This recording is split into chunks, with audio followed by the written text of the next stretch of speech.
Owia television so we Montie adwumadie se ne da ye kano no efri juada e ko sifia da bia wia no me nsana ye tenase na ye ne mo edidi nkomo e de efa oman no se o check out time na no me nsa ba pa ho simabe aduonu enum 325 anesa na ye ramin as for ye mo akwaba ene ye ukuada Wednesday April no Neda etoso engoche ewo afimpino ene ne duno ensia 2026 mo mede ede nana Yaw Boamah manfo frame Libia boga Dominic Kwakubuaten Kuku Veronica Jando akosya somo ya Grace Simon ene team ni nyina na ebo mi chindoma be bia wo bia no yetimi aba na yaba be somo ye stream live our social media platforms ni nyina so oko Facebook a hwehwe Owia TV hwehwe Owia TV so like page no follow page no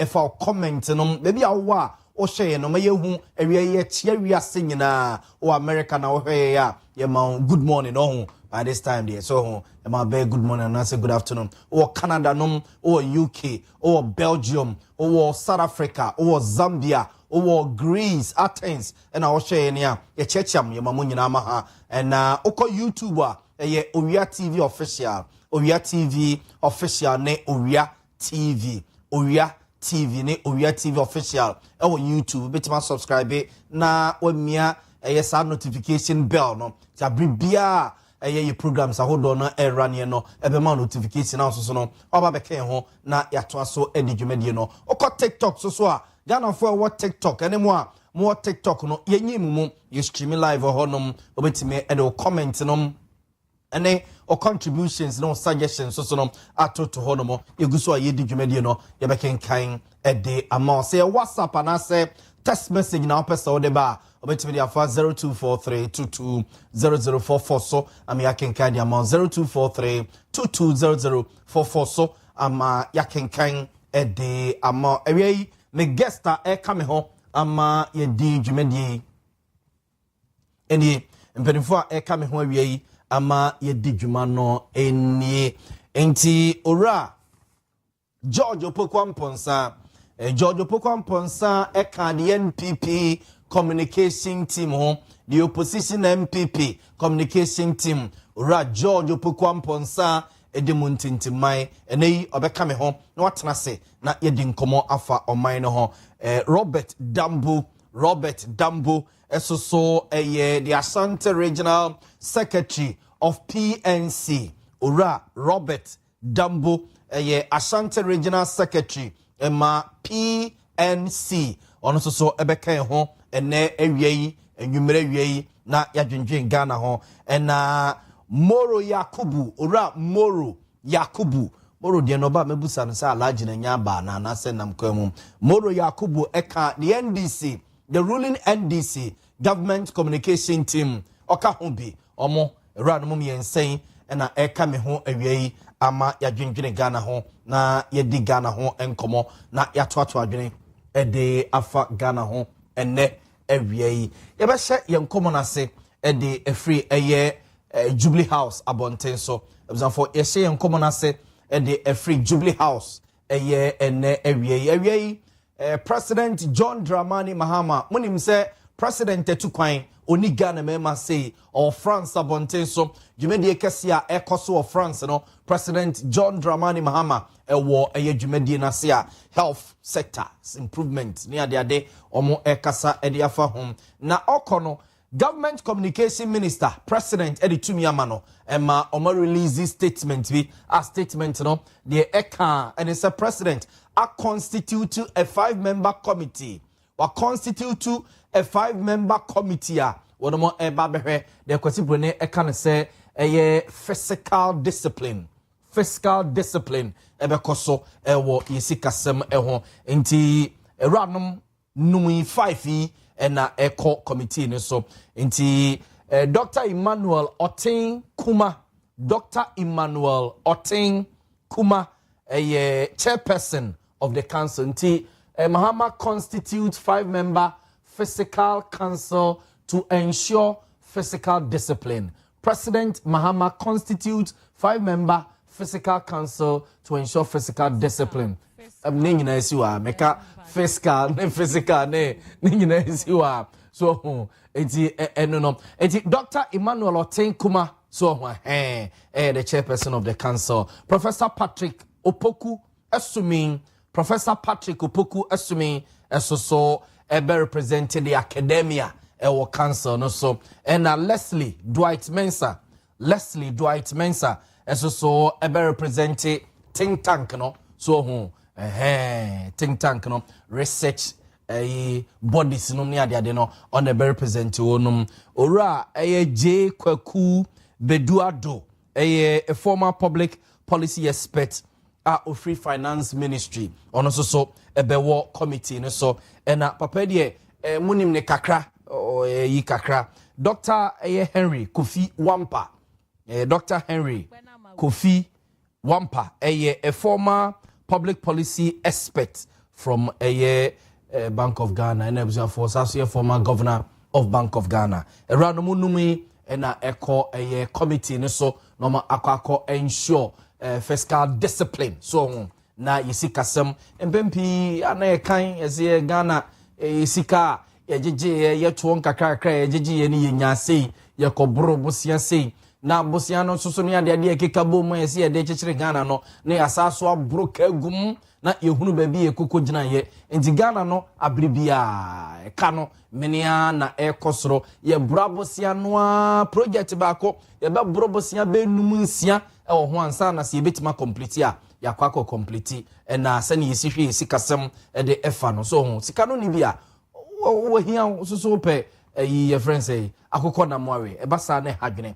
enti we committee members a omo behwe ama eniema akonkan eno we esoso omo adwuma omo ba beye yenko oil ehon sensem abzanfo yenfo mo enko oil ehon sensem na anopei wa o share Owia TV morning show adechi adwumadie na asante ebo a echichi maja ye experta o my report free Iran any Israel sensem na ekoso ne American sensem no baby a ye gina unse proud to and anopei na asante ebo a be my update ni anim sa America mampani Donald Trump amma Iran for no a deadline by enra mo nwumrebe 8 de na say Iran for no enko bie sa straight over moves no entu mu a na ne bisi so be bani kro no down cheze emu nipa o se kro no kra ne sa omema Iran mo man na ye ka ho asem na buzafo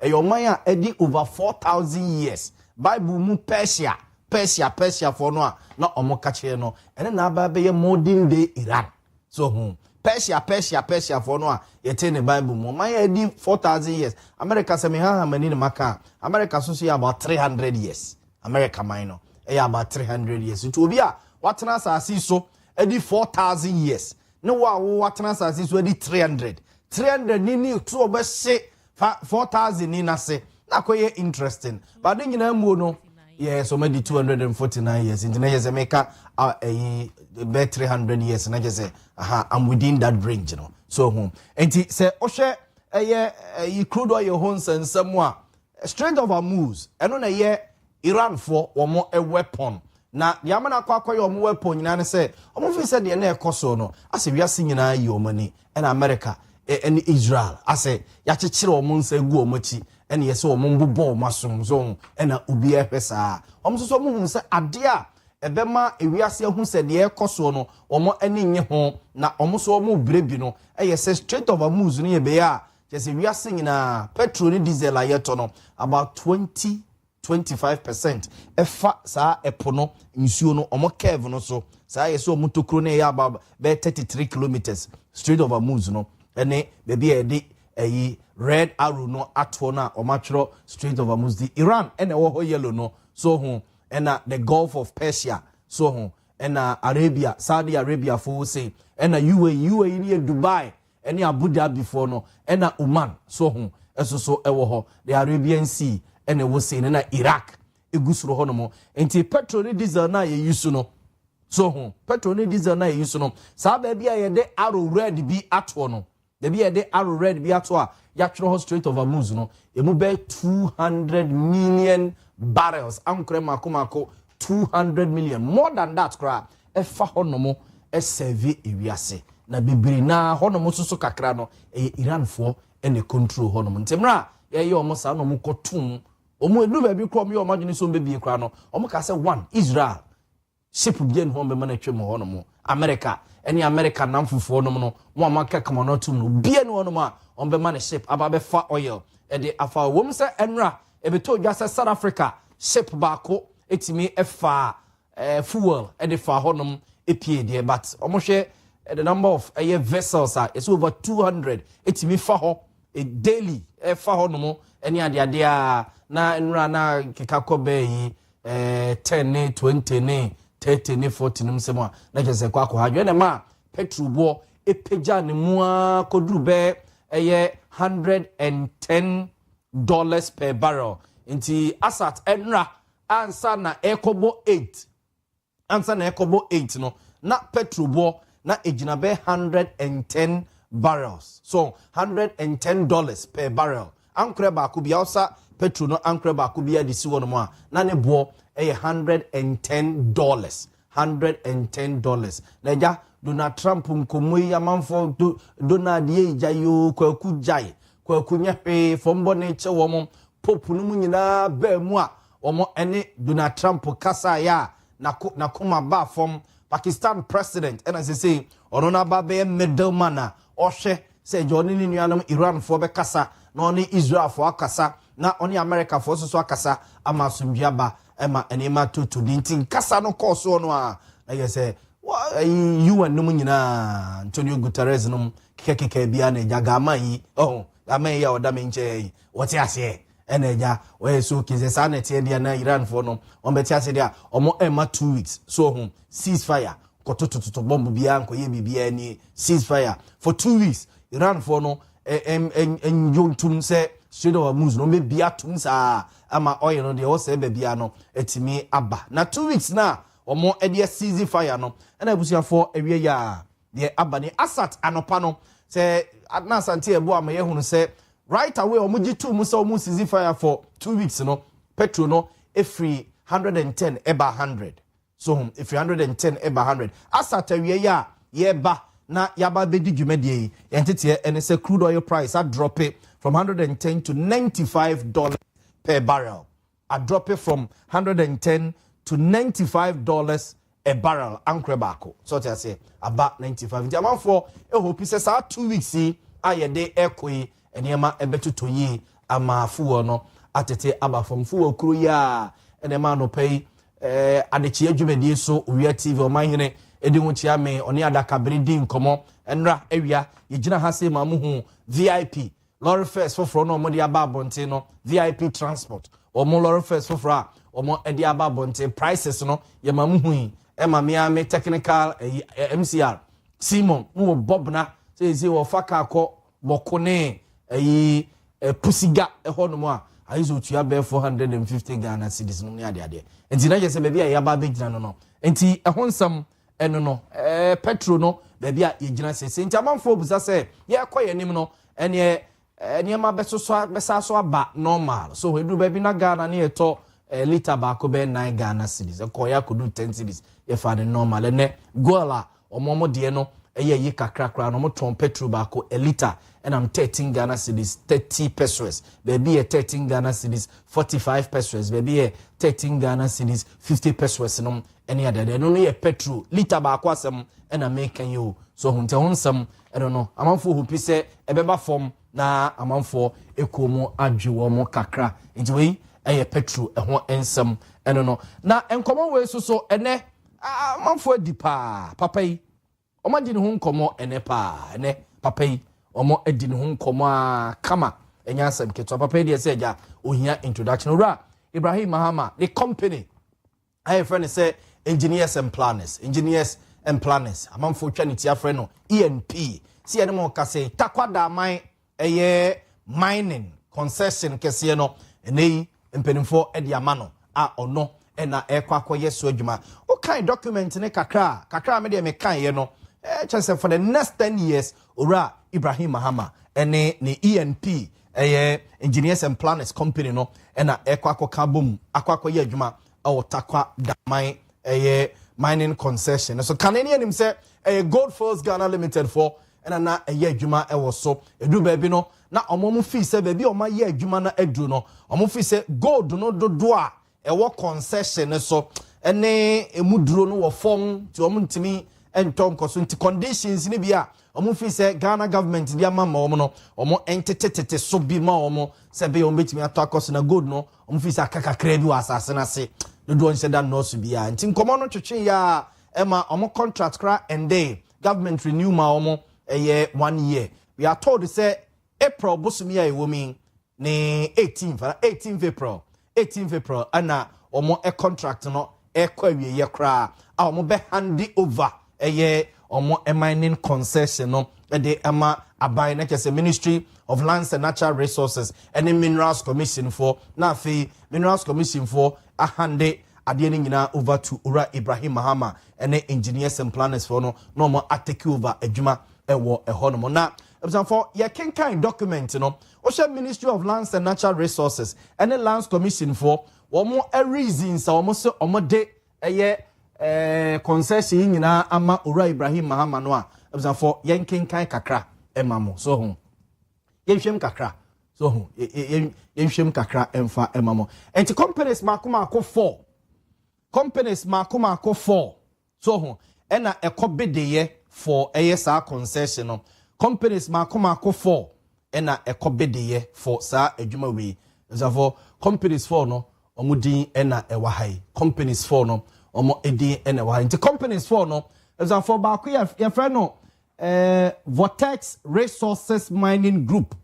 ya from Vortex Resources Mining Group ba ko no companies 4 no a omo call say yemfa damai Gold Force Mines concession no omo na omo nyeso adwuma no na yensha se emfamfri say criteria ba ko a Ministry of Lands and Natural Resources and the Minerals Commission in Penning for edigina so yes so omo the concession no omo be Jeffrey Gold Force for nsem and I say Gold Force for no adwuma ebewe 18th April ya omo no omo ntoa so bio omo de money pa foforo no say omo so omo pe Ghana ni omo pe company eye Ghana for dia Ghana say Ghana ese bi eye nipa baako eye nipa du eye nipa nsia eye nipa nwotwe eye hwan dia omo pe de Ghana konkron ho bi amfrem na omo de amano enti omo bia mu no na kese companies be enai ena omo timi ekobedeye na data mpenimfo edemai no say by 31st March 2026 no na company bia wani je ho se yede damai mining concession emma wono na wabe submit o tender na just say wo do nkrata nyina brem penimfo se wani je ho opese yede adwuma na ma na okokoye nti Vortex Resources Mining Group for Ekoi Engineers and Planners Limited eno na ye Ura Ibrahim Mahama de no Health Gold Force Limited miss health you can he to say he for say heath so home na heath Gold Force Limited esiwa Maripoma Mining Services Limited so home Maripoma Mining Services Limited ti companies for yi and was for one more ekoye ekokobedi nti by 31st March 2026 deadline no na omunyina according to regulation 258.1.4 LI 176 no na kese was for one more aye bibia submit on bibia wie nti hono na yenko esoro hono ya grace fami kosoro ho na fe yamra na yenhwe enema mpanimfo de ma wo mo nhyehyia mpanimfo de mo se omuni so ansana ye de adwuma no amomo akwakoye saa adwuma no enema mpanimfo de ema wo mo enti for 6 reasons no ba kuni or say full compliance with all mandatory requirements with all mandatory requirements. Ninyina ne brofitenti no say these include providing proof of a wholly owned Ghanaian registered company with registration document detailing current directors, shareholders, and beneficial ownership, valid tax clearance certificate, valid Senate clearance certificate, valid VAT clearance certificate, valid certificate of incorporation, proof of payment of the 100,000 application fee. It is in America say, almost per company, a ye Ghana ni, se Ghana ni dia. Kron. Who will be directors, no, say, or say, should be a wholly owned Ghanaian. So I say, directors, no, like I say, board of directors. Impeding for more, a form board. Our more, a share human into 2 years or no. Also, when you are Ghana for a honomo any. So, shareholder, to say me, Yaw Boamah, it be a makoto shares. So, it was our company name, Sanya money, nah, when she say, and our tax once and some, and now. Kwako apply no so no omo etwa ebuo bi to ho say before say ye beje application no kra am ye say we qualified or say bi o nkrata mo ehwe no so utu 100,000 Ghana cedis like say connected to no 1 billion edit to no ansana watimi a qualify enti enema 6 ampenim edigina ho no ebusia 4 enie na sa enema 6 no say medical catcher say companies 4 and apply companies 4 and apply here. Now, for first stage na and a companies in emu 2 disqualify omo. About any emu 2 or say 2 of the 4 bidders. Manitoba Mining Services Limited, Vortex Resources Mining Group were disqualified at this stage for failing to submit the required documents.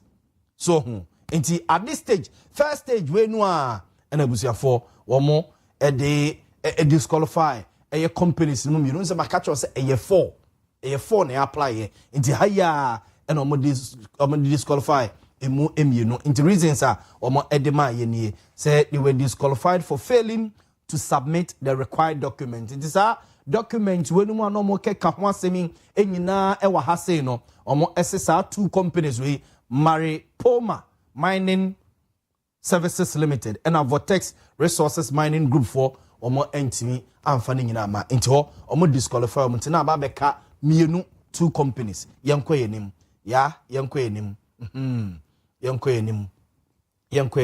na yemra the second part no so second part no or say demonstrated access to financing meeting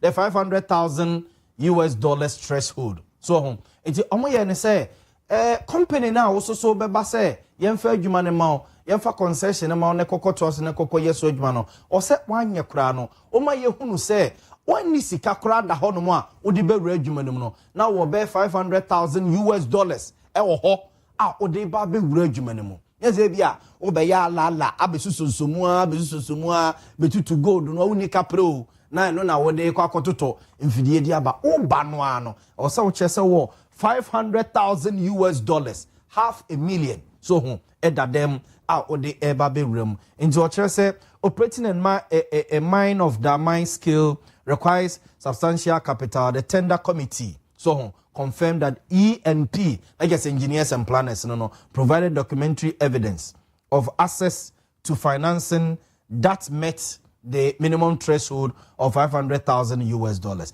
We and I has a bit of just say engineers and planners, Owia Ibrahim Mahama, and the company no, and then Impedinfoa or more ever company no, it's many Absa Bank, Edin Como, I'm a Absa Bank for Edisika, a bro, a yes, $500,000 see, Echo Tower machine. We are told to say almost submitted about $505,000.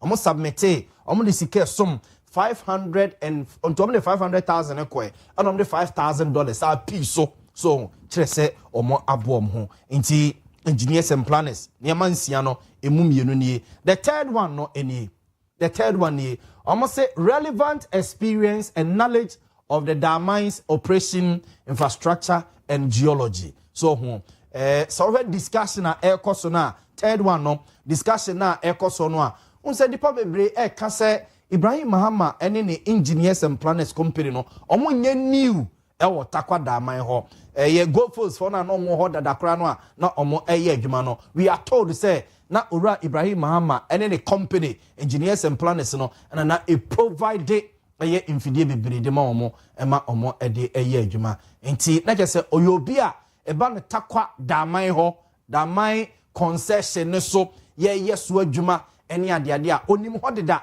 enti nya afa ne ye de ne kwakọ nante akọkire ne so efri ha ekoka ha ekosi ha ekoyese kototo hye ajaze kocheche ne boundaries eno ne ade oye known to the area engineers and planners for no enti we so another one omo ejina so nti third one eno no yenko the fourth fourth one so any or say submission of a viable development plan including life of mine extension measures we another adie ba ko a tender committee no for omo ejina so edi omo edwuma nti omo say unse medical culture say go first for no na omo ewo daman ho no mo na omo eye adwuma deda no omo de omo wiase nyina hu say concession na omo yeso adwuma no omo fi say gold na aka wa asase na se no isa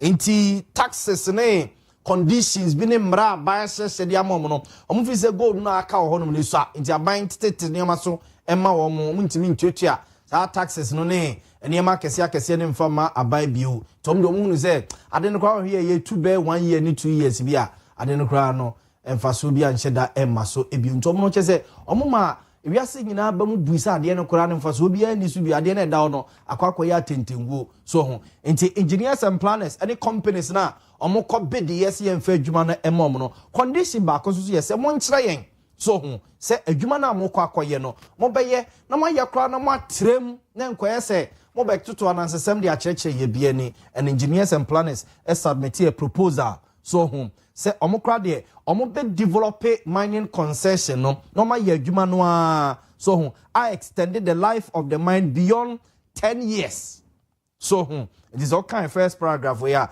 or say the government's interest extends beyond mere continual operation. It seeks long-term value. E&P submitted proposals for the development of the mine that include concrete measures intended to expand the life of the mine beyond 10 years. Into way, so a proposal Ibrahim Mama engineers and planners for the eto committee no enim. The fifth one is also any or say highest valuated technical score. So indeed also was actually say what the technical ability out the ebeye adwumano enyina or so say what the technical ability out the beye adwumano enyina jabza for unsa medical culture say companies no first stage na you disqualify emutu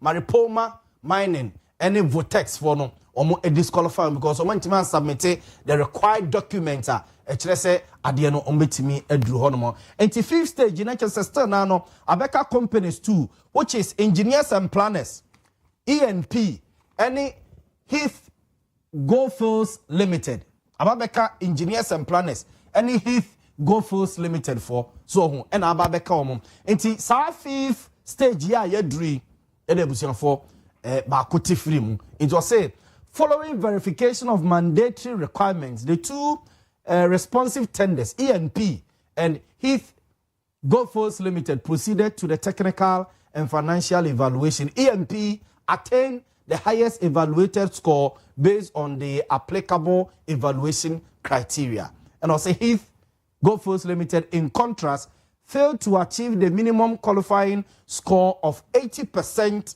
and its financial proposal was therefore not evaluated in line with the tender notice. Inti hase you do fifth stage we no and na ESA Heath Goldfields Limited for no omusoso omotifrim so omusoso you disqualify because omantimi antwaso and provide the necessary and yema was say etimo mo score at least be 80% nipa de untimi score 100 sa so into the criteria was when timi kra about 80% score there I will say utimi nyanti ase and a Heath Goldfields Limited for no omo a drop edi efri mo nti enko the final part C stage no so nti C stage no ne or say determination as the most viable tender demonstrating highest capability. Nti so until ensem nti ha say na je say ababeka engineers and planners ENP for no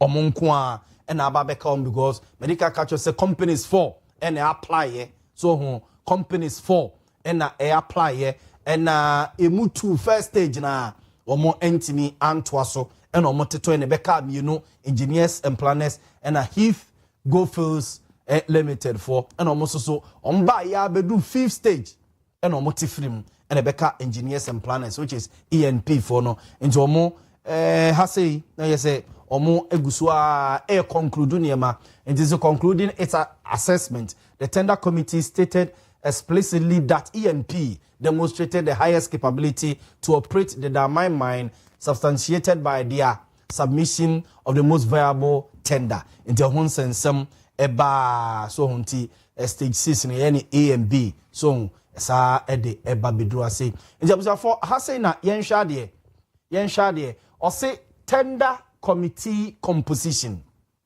ya grace kosoro kakra bi tender committee composition tender committee composition amanfo buza say hwan ne hwan committee members no mo ye hefo a committee members no mo ye hwan mo a hwan na ye chairman hwan ne hwan mo na mo form committee no njabisa for this is committee no enyina so I wish sen kamenyo mo pictures so nka they atoto so nka mo nyanti ye be ho adwuma na production team no and the committee members nyina pictures aba it was say the committee was chaired by Professor Otinya Bebiu.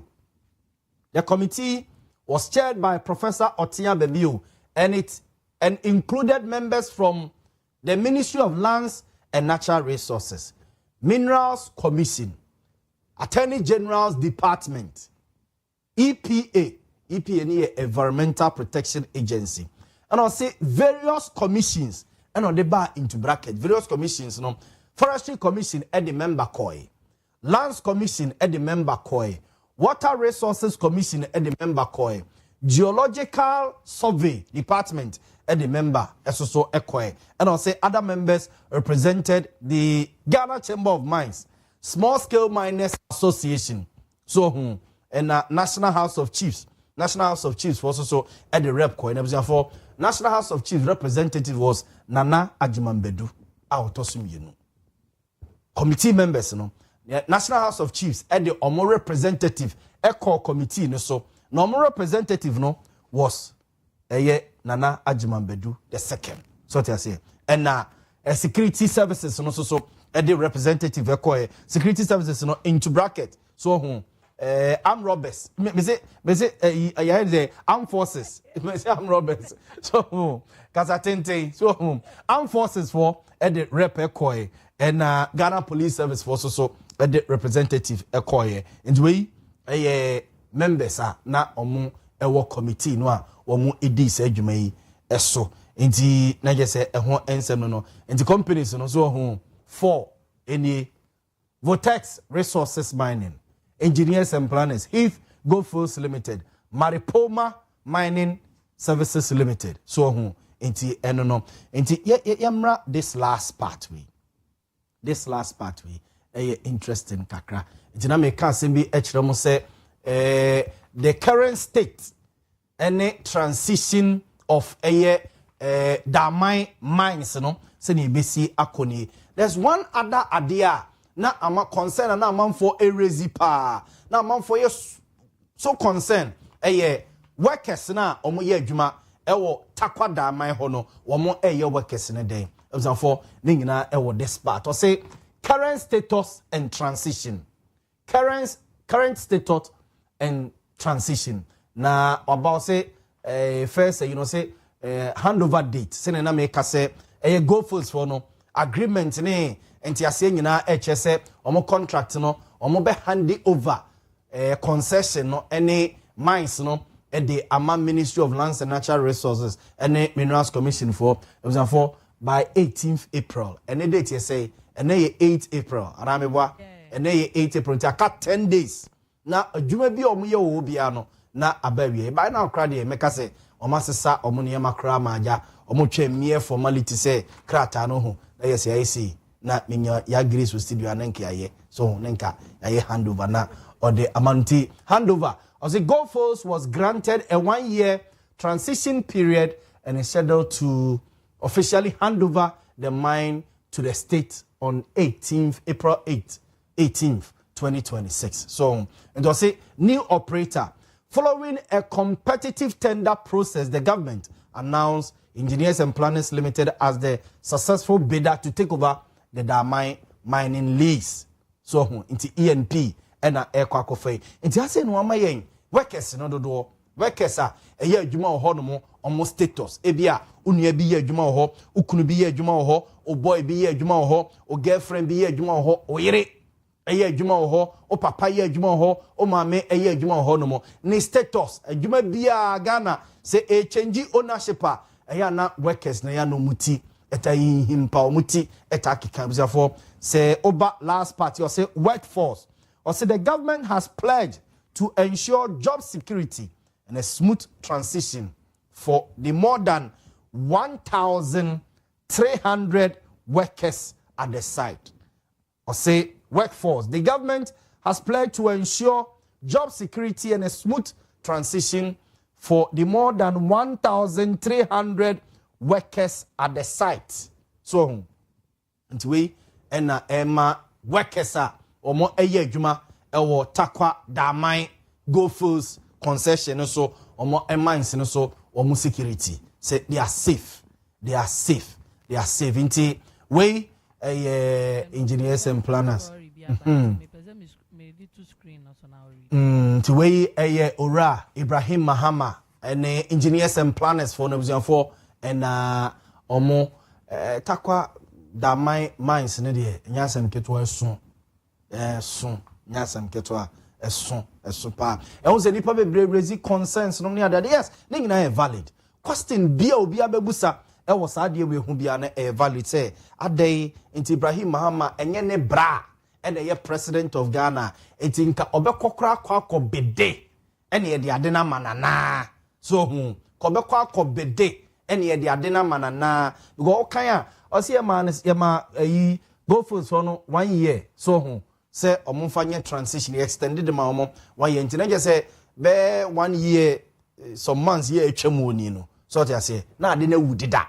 It is that time no bede ya na that time na maybe MPP wo hono no a ewu ye no bede ya na so ti ase show interest be say obekọ na wakwakọ take over a concession na na ne honsem etise ni so what we ask these questions nyina no valid amanfo so kase o it's about time yes so ye minerals ni resources e wo Ghana nyina no aho na etu ko oboase ko Newmont no ne ade America Newmont, an American company. So I say, Yamia ya dom na Ghana near show interest na or the capacity wasika ewa huadene so beya. I didn't emphasize no. I wait na be disika ya ko. And say anya ukromo pete du na moa. Ebi beka so hu obe ware obi be twempna obe wo o na fofo weekend bi on betena se. Ye betena wo choba no je club baako eje coke baako a. Say sika no a gold no hu sika no ano de eba ntina ke say amanfo so erezi saa eniamanam ni nyina valid ebi kura busa say asa de na contend do is it because say Ibrahim ya president nua and I say quickly within some few months yesterday na 31st March deadline ko submit document yenye ntentam and ye de amano na President Brandon. These questions are valid. I hear any say the Ministry of Lands and Natural Resources, Minerals Commission, and those bodies, a valid answers. So, say, internationally, Bibisa Ba, Sani, Yenu, we are singing in term because they be a mining sites, no Jatu no more.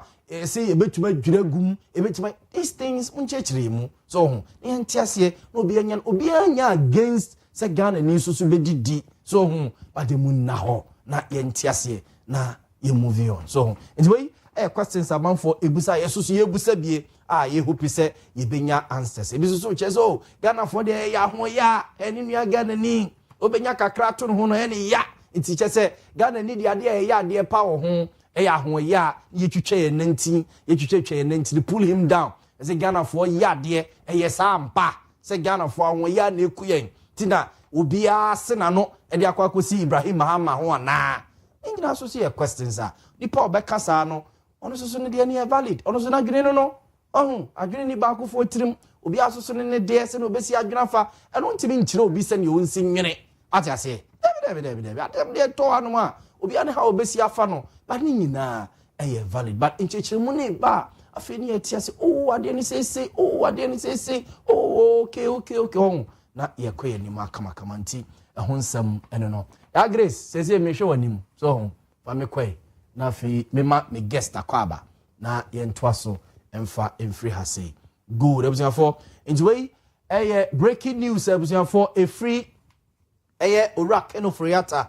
Mamubusa Orak Enofriata, the former finance minister of the Republic of Ghana. Penina Nadu Dankwe Kufuado Memui Nanu Ye. Orak Enofriata, Samba Kaya, Ebito Ja, say, ye declare wanted. Go home. Ghana buying the special prosecutor, yes, the attorney general, and the Ghana, ye declare wanted. See, Yana Channel. To all Behun Kenofriata or Bebiano, Fanebrayen. Na, Yemfanunko Jinamra Nemra. No eni emwane beto dwase yese America hona owo no a ohwe ne ho yare no America Donald Trump edin sisi bi aba so tena kronim oni nkrata de betena kronim a otena mu duru ba bi o se ye pam na afri kronim ba into what tinkrofie be from say ice for emom namu ama ye chew na se oni nkrata permita otimi de tena kronim kuta om green card ni ade bia ntempara e be deport ntomo echi owura Kenofriata ice for no adine call deportation center menim say sa no mo friend ya but sa na ebeka no so they call detention center so omo echi no ebeto dwa say okọ ice for no omo website so ni ade a na owura Kenofriata ne pictures ne mfoni edi ahim ono so ka omo detenisa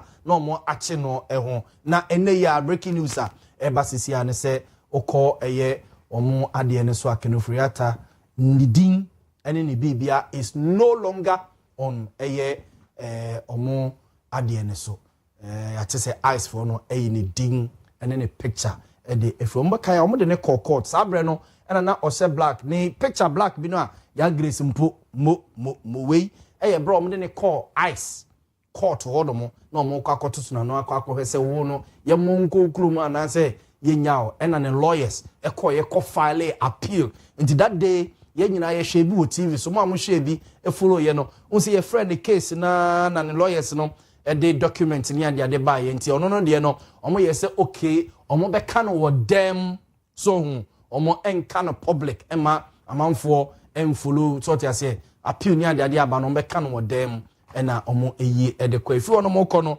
akwa back and forth so hu attorney general say omo edina kwa akoma Interpol Interpol for so chese there be asade no mo ya ne politics dodo into om de ne to wanted list so red alert ewo Interpol no Interpol for yi free hono mo ensem na kwa ti latest a eba ewo Kenofriata ensem no hom ensem for mame enwo kame me guest abujafo no aba mama o makọ aba na akrachefo ye medi enkomo kakra so mo fine gentlemen awie me no mo etena se edijuma ra George Opoku Amponsa eka the NPP asantemantemu ene Ghana ha say communication team no oka ho a big man e wo so pa oka me ho awie ama yedi yedwumadi ena Moro Yakubu esoso eka government communication team ho Moro Yakubu eka government communication team ho ena osaso eka NDC asantemantema say omo a communication team ho Moro Yakubu so ebeka me ho ama yedi dwumadi ena Robert Dambo esoso PNC asantemantema say secretary ono so ebeka me ho na yedi dwuma ewo efia ha say fe na yatoa so demom eka say ye live or precise 105.9 FM yes aso ye live or Owia television so ye live or social media platforms awdo ni nyina so hu yese wadwen kire fabra adwene ni ba ko fotirim George Beka meso meka Moro Beka ne de na Robert Dambo so aka ne de ososo de ne say fabra ye bekin kai e de amount WhatsApp no 0243220044 ye bekin kai e de amount ye ni atam so nkyerɛ yadwene na also so kyerɛ wadwene na yɛnkɔ yɛnim ɛna ɛyɛ normal text message so de ba yɛbɛkenkan de ama mame Emma George Akwaba George de ɔsɛ me kakra me nsamfa sɛ oyɛ kuani so ɔsɛ yane papa George afisia pa ya ɛdra po ya ndo so ne kan ɔsɛ nti Yesu abewu asɔre kɔ saa ɔsɛ ɔsɛ amemu ne nti Yesu abewu asɔre kɔ saa o yɛ hu hwe ɛna sɛ wo so aka sɛ bo Yesu abewu asɔre kɔ saa o me busa no o director no mo di nyina aka ho bi George na phone boko dwaben boko so no egugu say dia yes akuafo ne ani agye ya na ma ne esresre ti say de yegu efufu so efi say sabre ne wa hu say ne ma na o de hihye form inso ogu so ama e be pagya ne ma ni bi ho a na o sisi ho dada but na haban nyina ayi busa adi so ogu so ba ko pe obo say na aye from ti e basa na akuafo ama yin kranche o say da bia me ka say me ade ba ko akuadwuma a kire me e abotre akuadwuma ade ba ko a kire me pa ya abotre sa because o de kube aba chef for ma say de dana de bififi eniem say fifi awie de fe ne ntima na na o de ukodua say nye bosome asemo enya afimpo enya mfe me no me de 3 years 4 months and sana yes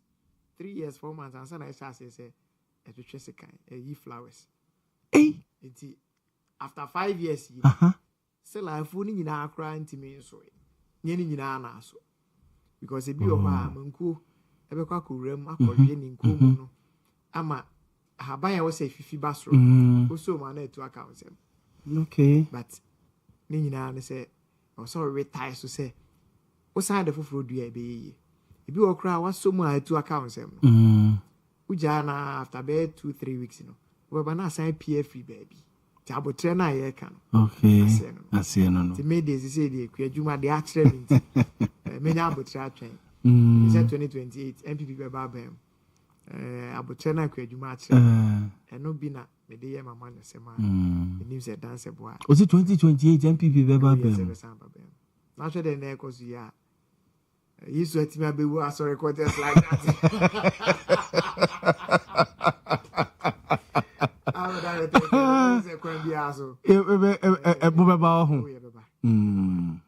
every penny be anya reshemusa oh yes for say selano munye bibia ma say nanui mausa manfo solo ku festival ya Easter muye ye menhia South MPA ye mausa ne amanfo ai na MPP de mbetimi nie de chese keke bia asa still ano feedback na wo efom no enye mamu George nana mu ye hu bibi asem we obi ka me bisa me ho say party or the opposition and then I mean Ghana for party or the opposition oye on the takwem on our the contract na yensi school adan OCC hospitals and I say onyi akwan the obetimi aya ne say obeboa party man no and na ye ka say ye dey fe reorganization yes I share party ne from the polling station to the national level say ya na ye den krata e around aye twetwe di no hwe edu ba bia ho keka nipa de be ko se me ko twere me din se me MPP ni kra na wo fom enti wo hwe obi ti se mrashe bedwani a o me sha south lawyer na J Bafo in fact me de bia me kan ye wo mrashe bedwafo bi a o first time a o makọ parliament enso hwe o ma ho keka ene ne ma o mo ye na what you have because o matna parliament for so long a time it's o munim de o mo ye na me anya me wanwa because obi ti say honorable Montie Opoku Prempe free hwa so untimi mfa obi asa enko it's anya me wanwa say o manya such a perfect replacement oko ba bi ti say bosome frɛ ho a that young man is doing fantastic nana is it Asafo J yes he's one of the iconic figures among the new entrants oko mention of Akwesi Kwed. Sorry, name of Kwabri East. Kwabri East. Is it Onyina Champon? Yes, Onyina. Another. Yes, mi huno. I mean, Utimu is almost the BB. Yeah. Ako Parliament. Yeah. And the idea, lawyer, aye, or Messia South. I just will be a say beyond time on your semase. And Obeka says, I don't know, and yet. And you say, you find Kenya in your party, no. You have Fred Domney and she say, Nipa Bejeswa. And any party so. It's an idea beam. Patronage in a year. Mom could dear grow draw. And I said, oh, yeah. Miami woho na waja omo aduane ebi fufuto ebi aduane bi ho na me hu bi ache. Yeah. Na omo ye bi ntimi gina na me hwedi na me say na dru ba bi me say Subi MP. That's right. Subi MP Lobri eboa na okoto spa. That's right. Omo ye spa competition bi on e beto so third. Me am say lawyer.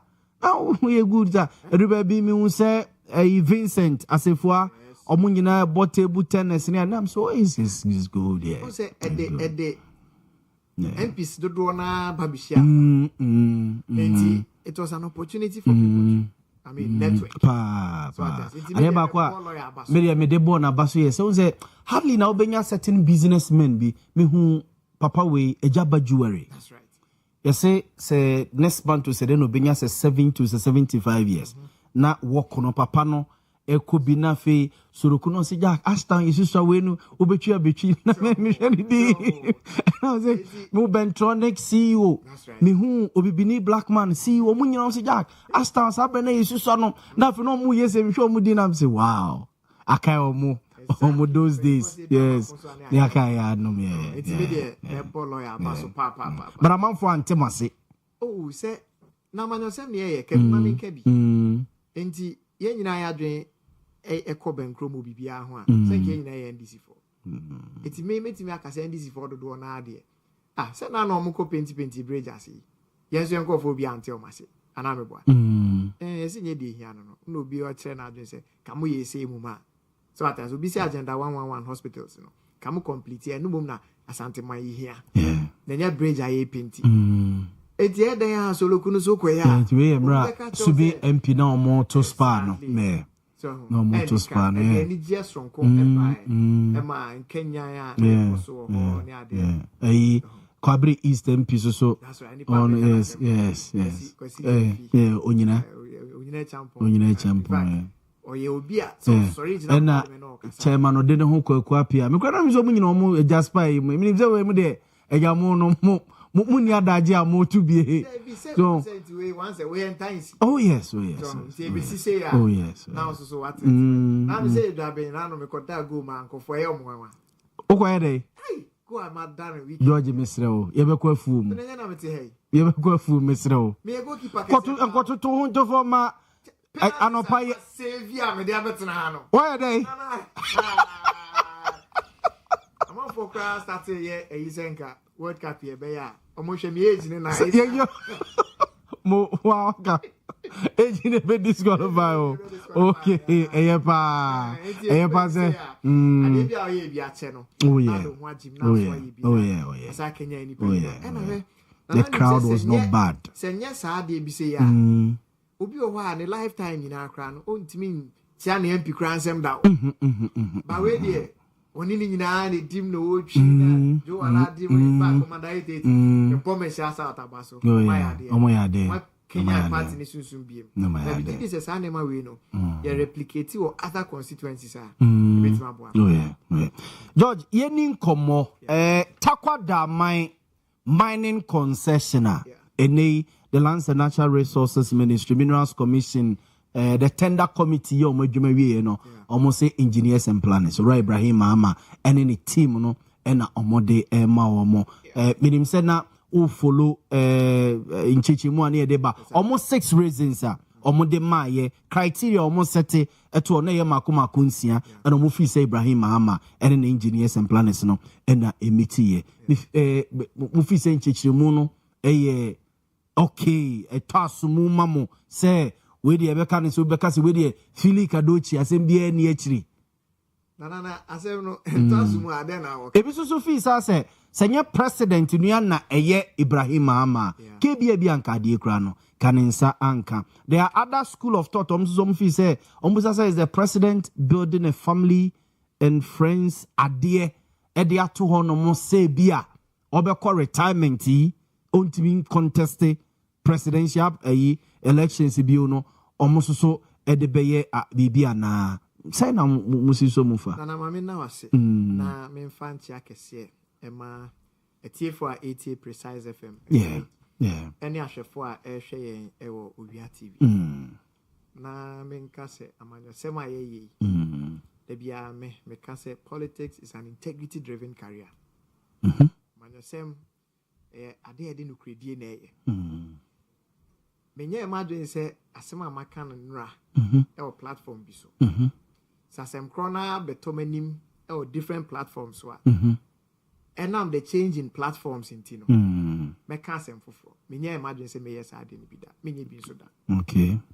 And koma abeto ho ene. About a week or two ago, me this ankomo no platform for us. And come we ni ana me pese me di ni se Ghana ni a. Se be impressed asa. Me yi me political lens ato ho. Na asem na abeto ho no. Me ka asem no se de sese me ka no. Se de mi fie nyansa ntete ya de ma me papa de kofie du se amponsa. Enti me meka asem no te se de obi moro me mo akwa bansana wo de wanu aba beto asemi mu na sa waka de mate George ni nkomo obi o de mo aka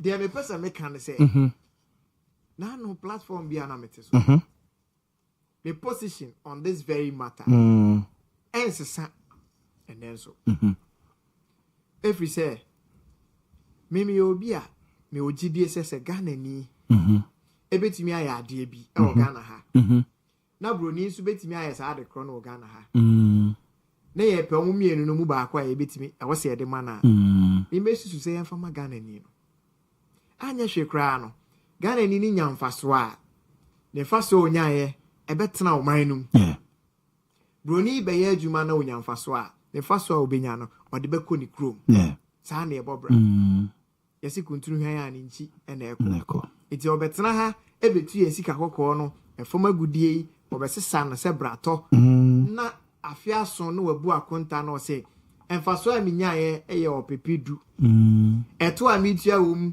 eye opepe baako opepe nkro na aka no me maso de akomikrom ho na de asem ebre yen CD-dollar relationship. Yeah, it's true. Tafe baby ase na sika e free o man mu no. Dollars a e free o man mu no. E do so abro so kosi se de ye pede akokra nkokọ ne mo ne anwa ne anema yen san nya bi wa. Na yenya. E na dollar ne CD ne nkomo no. Demand and supply were bearing on pricing. Yes. Enti se ko ba se nipa dodo na e ne hia dollar no.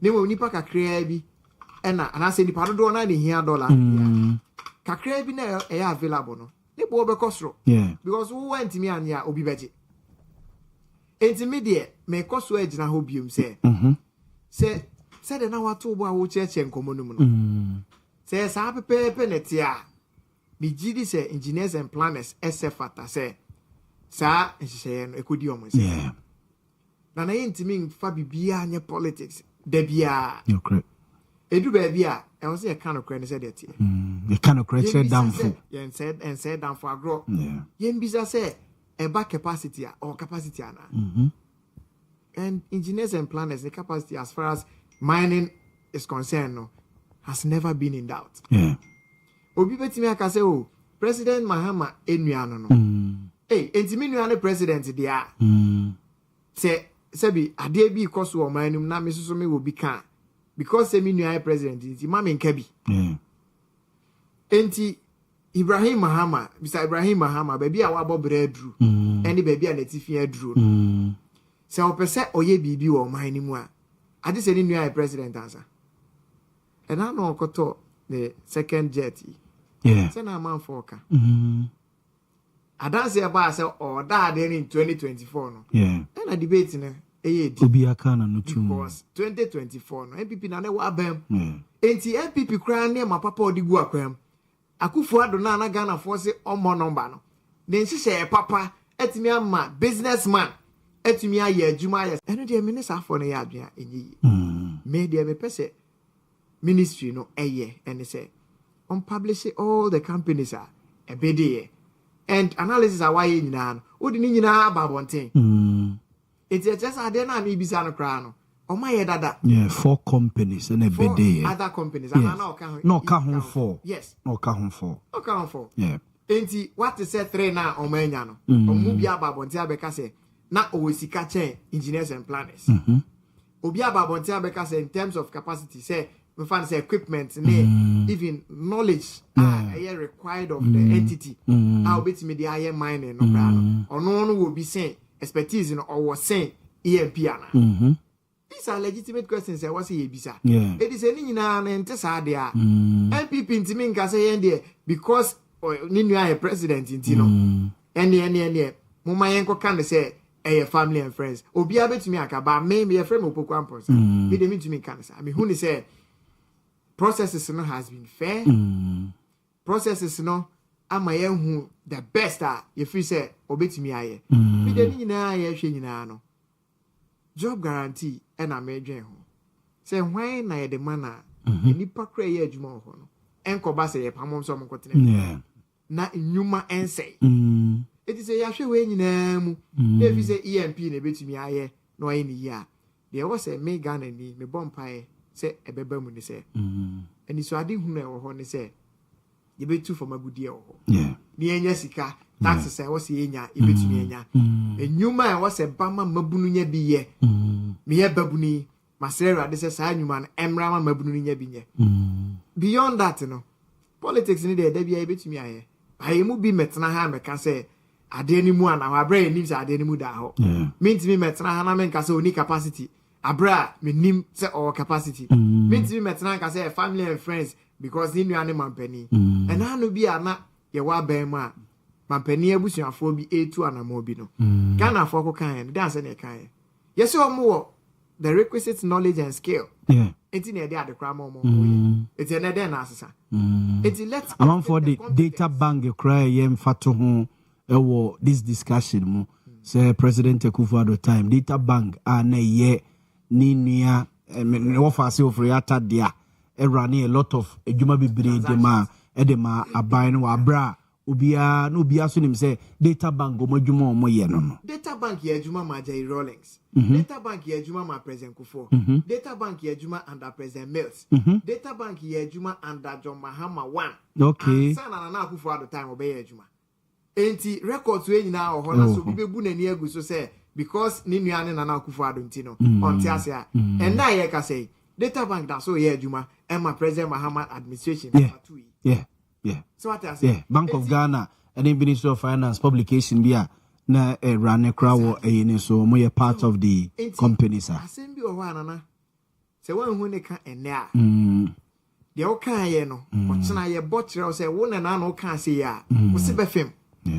na ba sa na wan nya nsafo etimi de me say ase ne ba se de te no me kan sa na ma sori akose mafum ho da cheche ne bezisi mi nsem dey abedi danse bo akoko no ebeso danse bo abeno enche ebesha asese yenu no cry emails always so there danse bo no cry it's on this note me there's one idea back one minority especially honorable Akwesi Kwadu oye member of the is it Mines and Select Committee no oye member anopay already concerned be also there 3 major mining concessions in Ghana Mampedi John Dramani Mahama ede amani nua Ibrahim Mahama was back we takwa the AK da mine the other one was say a black vote and so Azuma resources na dey say back be the Sankofa was Sankofa into obusa say nimiensa adai Ibrahim Mahama and also the one nearby say oko esetepa area hodomo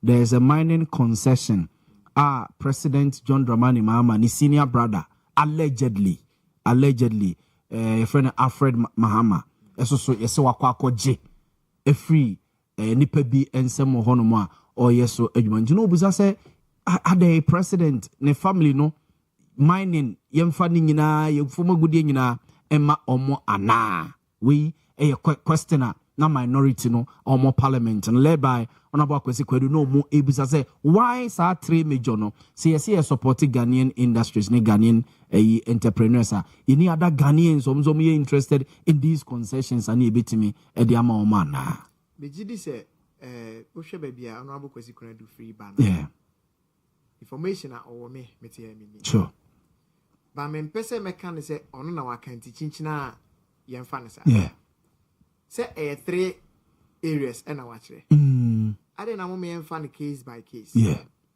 Not analyze a beer on its own merit. Yeah. O can you now boom dia? Why she ya? Said they be no margin your woman. It's true.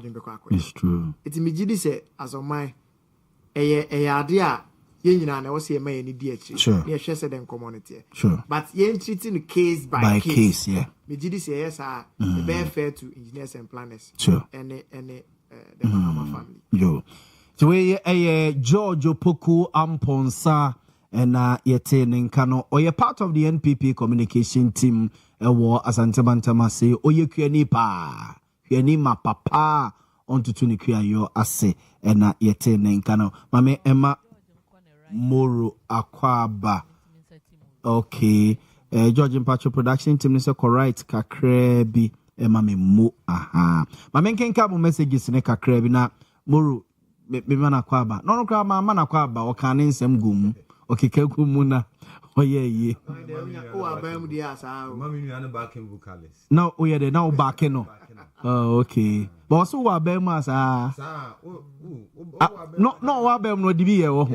No ye. Maybe they na me wa abam no very gentle. So on one kasa na abam no mama na ni this house. Yeah.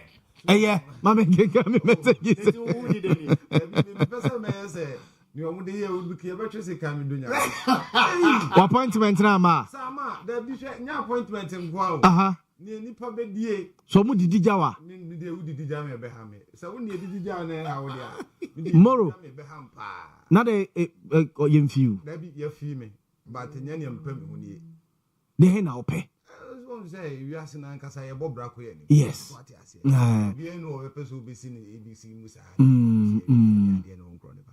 Umusan penifoni dim koma dim komo baby. Nana kwesi say. So one nana kwesi. Nana kwesi die inshallah nyame adom. Nkomo na kwa akiri tie mompa yem fampa won. Moro he fa na wo appointment no. Metro Mass na. Dabi. If I chom peda me na ntuni pa. Ope DCB. No say no dey ache wi. Omache na nyina wi. Bi adwuma wo dey. Director B. Me dey ni menya. So betimi ama. National Sports Authority Kumase Minue timi ntwen. Oyefu. Amenche tie ne ahwefo. Yeah. Oyefu nti ko oyefu yi na nko. Peja mic ne kakra man. Yes eni yenue oyefu nti. Planting for food and jobs. Ne ho akade ni ade. Omo de ba ku bi kura by rearing for food and bibi. NPP di omo di. Hey. Another brof you obekan ya or this way dwadifo okromaze. Na afi do we amemu no brof no monte. Oh, one thing say you waiter. Many mate. Go for no be ko your interviews nana. They say crowd o kasayente. Say brof na wish no me say work at I'm going I'm kind. Brof there untimi van BTN. But brof yen twitwa me. So brof nya amemu. Amemu nya sebi ye kan brof. Eye de wo me ne wo ho. Yeah. Ene ne wo e man temo e betim dia e bibi dia boa. Ye ho ama yetimi atu asinipa. Nti we all need improvement. Tomorrow improvement in here for no money. I mean, can say, Sabi, and famine could do be near baby will be what. But say was Obi or Honoma, Obi with me, deputy director, deputy director 1, deputy CEO, first deputy CEO, second deputy CEO. Baby, what that will be a deputy CEO, the NAP. Oh, say gold board, Ukrano, deputy CEO back open. Say. good board and she say Deputy CEO back up anyway. Anna too. One thing I'm on to say about good board and she say you know a technical area. Yeah. A lot of the deputies in a technical people. Yeah. And I don't party about power the ma do nyani or mo penny. Baby, I woke up and yeah. Only expertise, only knowledge, you know. Nana adwene ne se party buy no so so anye bia ma na we kra woni nam ha ye kra bia ma no but forgetting say bia kwa no technical know how we kra ho no is different more say ye 16th month mo wonu ana me ya bompa ye ne bi tse wo mpa ye ne nka me bo we ba se ne ma ne nka na me dia kom chiri nyina ta chiri nti ma ne nka say akom chire no ruzi de na se me na ebo 12 na me yam keka me eno na ya na ame na baby na baby say it's your empire na eniema ntimi emtuto yi na me nuen in fact so when this one nke far better than MPP because he appreciate young talent vibrant young man asema wo catch George no was also outlook bibia very okay now here rant here and George nkomo a wadi wo fia ha se nyina or sounded non-political. Ye di enkomo no as. Debi na baby a what here see say na George tena people or trendy si moi. Enya me ne George na start here adwuma yo. Obeto no wom. Wo mo no mo start here no dey serialize na hwe baby na mo hyehye. Na se ne na George to e bad. Debi say go na bobra debi hwe efo ekes. One na bobra, bobra. Na bra no na bebo ama o. Na George. Wanyam wan fi nkofo no. Mate wo de entu ankoma na wo no oba na se watro wo topic aba. Na wo de abetina na wo de ni na wo de bom sa. Ai sa na mu no. That is that. Mama kenka buza for messages ni bi mamo. Mate Sandra Educhumwa o se ya o ma join mo Edu Frank Edu Jamfi so adjoining and Ben G influence se wa or say the LGBT ni ade bia enye any kwan say yes so nti or say so urge the president not signing any bill no they so de abose de nchian koma MC ya o watchman obi eja south abaton peso so honorable wisdom o say boama na o say o chiano court ahinkan ewo Germany o say yaw me mamo good evening o say catch George ni MPP for no say o say the power of karma adwuma into omon kanchire Kenofriata say omra if MPP really needs power minim Kenofriata ne ba obeba no power e be bro mo de but also so de enono Masaudu kuma say bantma o say pastors bi omora ne campaign editia MPP 2024 elections no about LGBT ne President Mahama ba obesign only 2 days only 3 days obesign no o say sa pastors no omo hin say no more credibility is at stake into the ecoso no omo nkasa emfa hom o say nchi ankoma honorable Sampan ope NPP first vice chairman Eddie and o say Ochiano Kojo Usu o say o joining Martin o say Apia Cynthia Buadu and Isaac Usu Ansa omo nyina I join yen and Emmanuel Opoku Mensa or say Kat Opoku or say Emmanuel Opoku Mensa or say Dominic Kwaku Boateng Kat Opoku Ampon says submission for me. Ayo uni Opoku Mensa kro wow Opoku Mensa or ye NDC communication team member or war konongo Opoku Mensa owa uni Opoku Mensa o say wa enjoy wo submission na wie panti NDC ni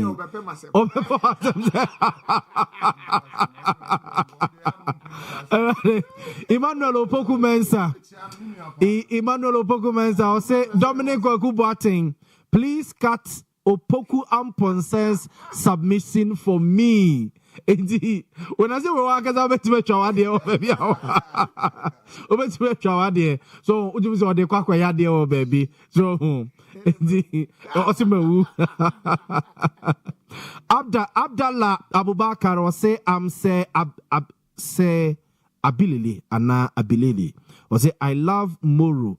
Keep the mic up and we are following the discussion. Greetings to all the panelists. Oh, okay. Yeah, Moro Mamemra Honomo. Microphone, yes. Mo Wapejano. Yeah. Omuntini Yawaha Mona. Yes, na Alice. Messi de Bia Messi, yet Nasia say I educate. Ni asa inform your viewers ni listeners mo no mo dey inform your mo decisions ni ade ade because wo mo no adwen wo mu trimu no so munya akonya betena ha se ya oh yeah bobbe okra chen yeah pa bebre akonya ne nya ba betena ha no crepa no crepa ni on be kan ye nso e de ye adwuma no crepa Ibrahim Mahama engineers and planners say takwada man wa take over Yakopon ya adoma 18th April ya na yes 10 days away omobe handing over at the amano was started na oyeso adwuma but am for say moro senkade we see akufo ado penso a kamo de se kan betu ni paminim adintia mamenchia ona menchia wetifo mamenchia panel members dambo di onyama dambo nam kwemu eba the late be candidate the late dambo ai na menchia minua George mamenchia president mama na menchia Ira Augustus na nakosi obo adwuma pa anunti eguso a can still maintain then sisano mfa nyehwe die we you know benim say no ana de be kosoro because de adurusoro na say ye be kosoro bi wa ono nim kwan of aso a de jump ye ndi ono nim kwan e fa so kosoro so ho ne metro nti nya matra makwe mate na unim ai minua MPO wo we kuna duo akwesi kwadu yes mensia north anopay oni o man hene kasai yes oni o man hene kasai ma ono na ema ye hunu se Ibrahim Mahama ya man 3 major concessions in this country and ya trema no kokan on kasai ari asem na okanisa no akwesi kwadu ya trema no adinti na on kasa so ono opese Ghana adwuma ne Ghana ni edie minima kwesi eti akwesi kwadu asem o kan say obusa reasons inti a 3 major concessions wo Ghana ye de ama Ibrahim Mahama na okotepa so a President Mahama ni allegedly omusi ni nua pani Alfred so eje concession bi e wo honom alleged na omo ekeka ye ni adanse bia akwesi kwadu other than that feti asem yiyo Emrebi President Mahama ebedi president ni asini nua Ibrahim Mahama bi ye ni nua ti wode ni machines akwakote odonem my can nsem bebre asise wode Ghana kan ko ye odono ani machines na Ghana ban efuel omoto petrol go fact say ye Ibrahim Mahama ye President Mahama ni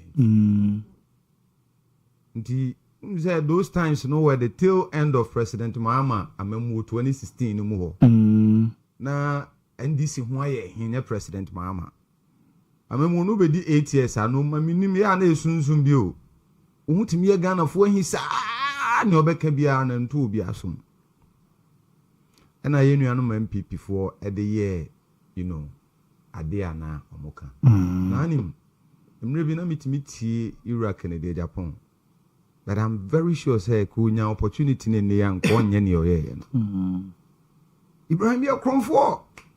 Ibrahim a default so many invoice or saying ka otua ma aban wontua one TV. Tie ba say Ibrahim would di 3 months kra na se enchi ni ntumo benu moduro. Oh unkai. Okay. Okay yeah. But so benu moduro wundi men ba George de what George want to be on and want it o kan so ben modro moro kwa se de what ayi na ni nyina nkamfo ano o be di 8 years emu bie ni wa ye hu say eba paper so say the ne even ko akogina asem animu am ye di na asem na se ni nyina e bosire mu ka ana ai box site wo nyina hi now you see, let me bring people to certain facts be omunim Sabre no exton cubic. Yes, or relationship. You know, biological relationship. Ewo nyina hi.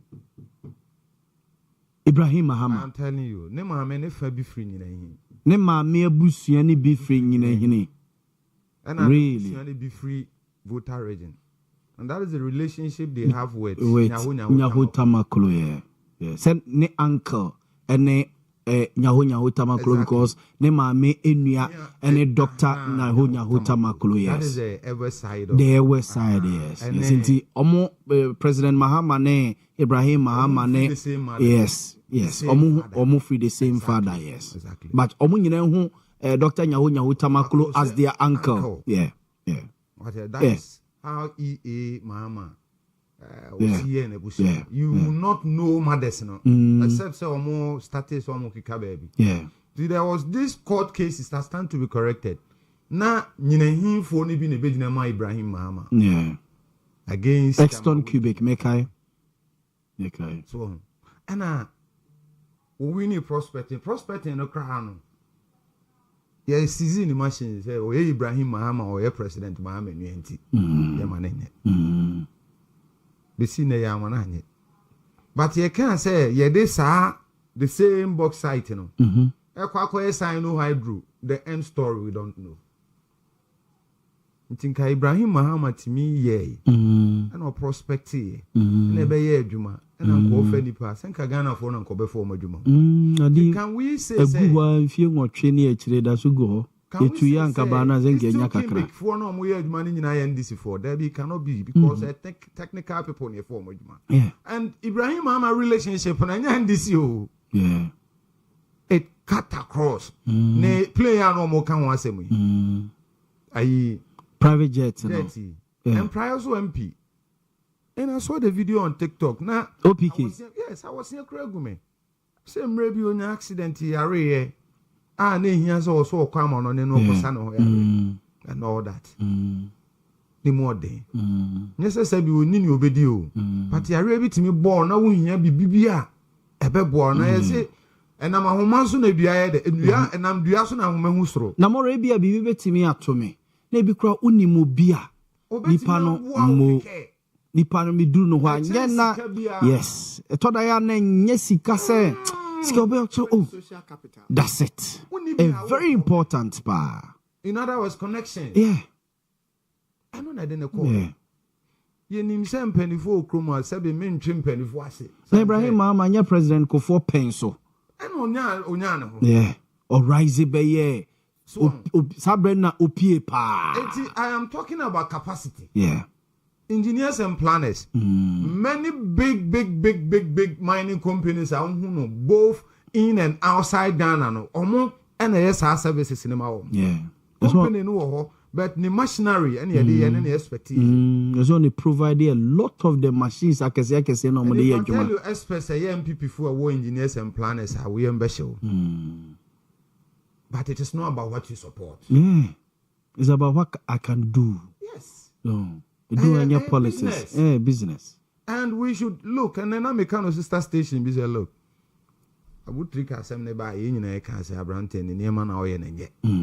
To the Sikans in you see channel no or say market in my pa. Market today. And I said, why wouldn't market is I'm a baby girls in a wide day. And you now walk ourselves. No market in a wide day. I'm going to meet Tracy Castle, we are mobra. So, I know there no beyond social. But say, I think I be Drew Sabre and American phone into me for evidence, Papa Bia, Mamma Hannah. Yano, Namon Fan Coco to me. Don't let us treat him as if say some outcast be. So what I say? On one the crumbs not here. Crumbs not here. I know baby for say. Ibrahim Mahama Ghanani. Now Ibrahim Mahama no cry no save you. Me pesa me the political affiliations. Yes, why MPP ni cry more than NDC. No correct. No, say name bra be it say Alhaji Mahmoud Bawomi ano ma me NDC women's organizer sana mate enti obe running mate na no ye interview o ma me no sin ba bia akodi e de me ye ho hwe enye ye mintimi nta me ba me ye mu ade I believe said that is the only reason why Emma ne ma me better towards President Mahama. okay And you know say look flag bearer bia what the nadofo eba to the system. Yeah. It's way the tender committee nemra omo 4 companies no mo ko submit omo bid na de omo wie bibia wie ya no mo it was everything that was transparent.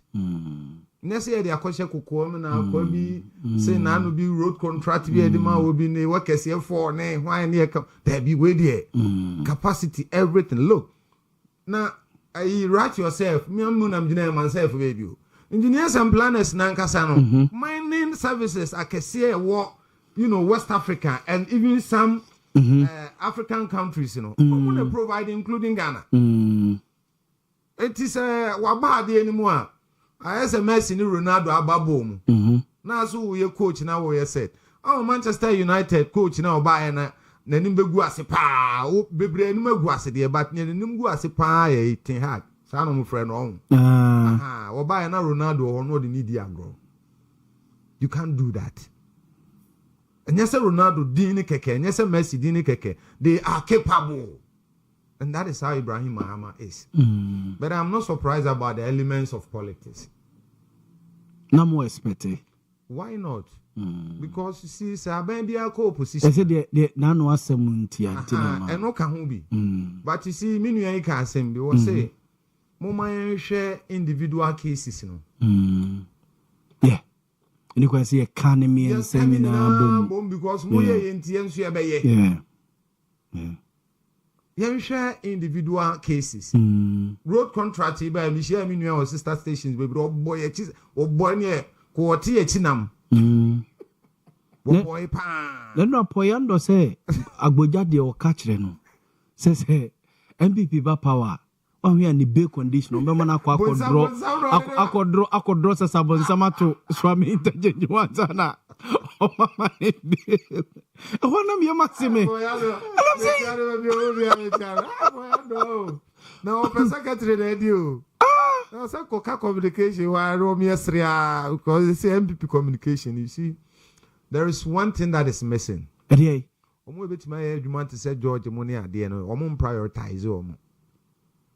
Nti de na ewo power na na ye pesi yi wo mu a sabe o betumi aye adwuma na firi mu de foforo aba na mu a no mu so omo na nka bill condition de e ko ye sasabonsa so no so de ya wo kana no asem na ye ka wo na no asem ya wo kofa ba yi na me ka se na reality no ne say bill condition de ye hwe wo bone a wadi ene nsunsanso a se gudwane e de bebro in terms of na ye dia so na sasabonsa de we de pia de ti se wo na wo kana no asem eti na no asem nti no definitely they will make politics about it but me nua kuna do me se nim di kan kan ye no honorable Kwesi Kwadu ni nua pa mention no MP so ono no ye adwuma yi bi kasa adwuma no yeah very vital still so there are certain young men in MPP's fold that Omufria Santimem was there apart from the way so look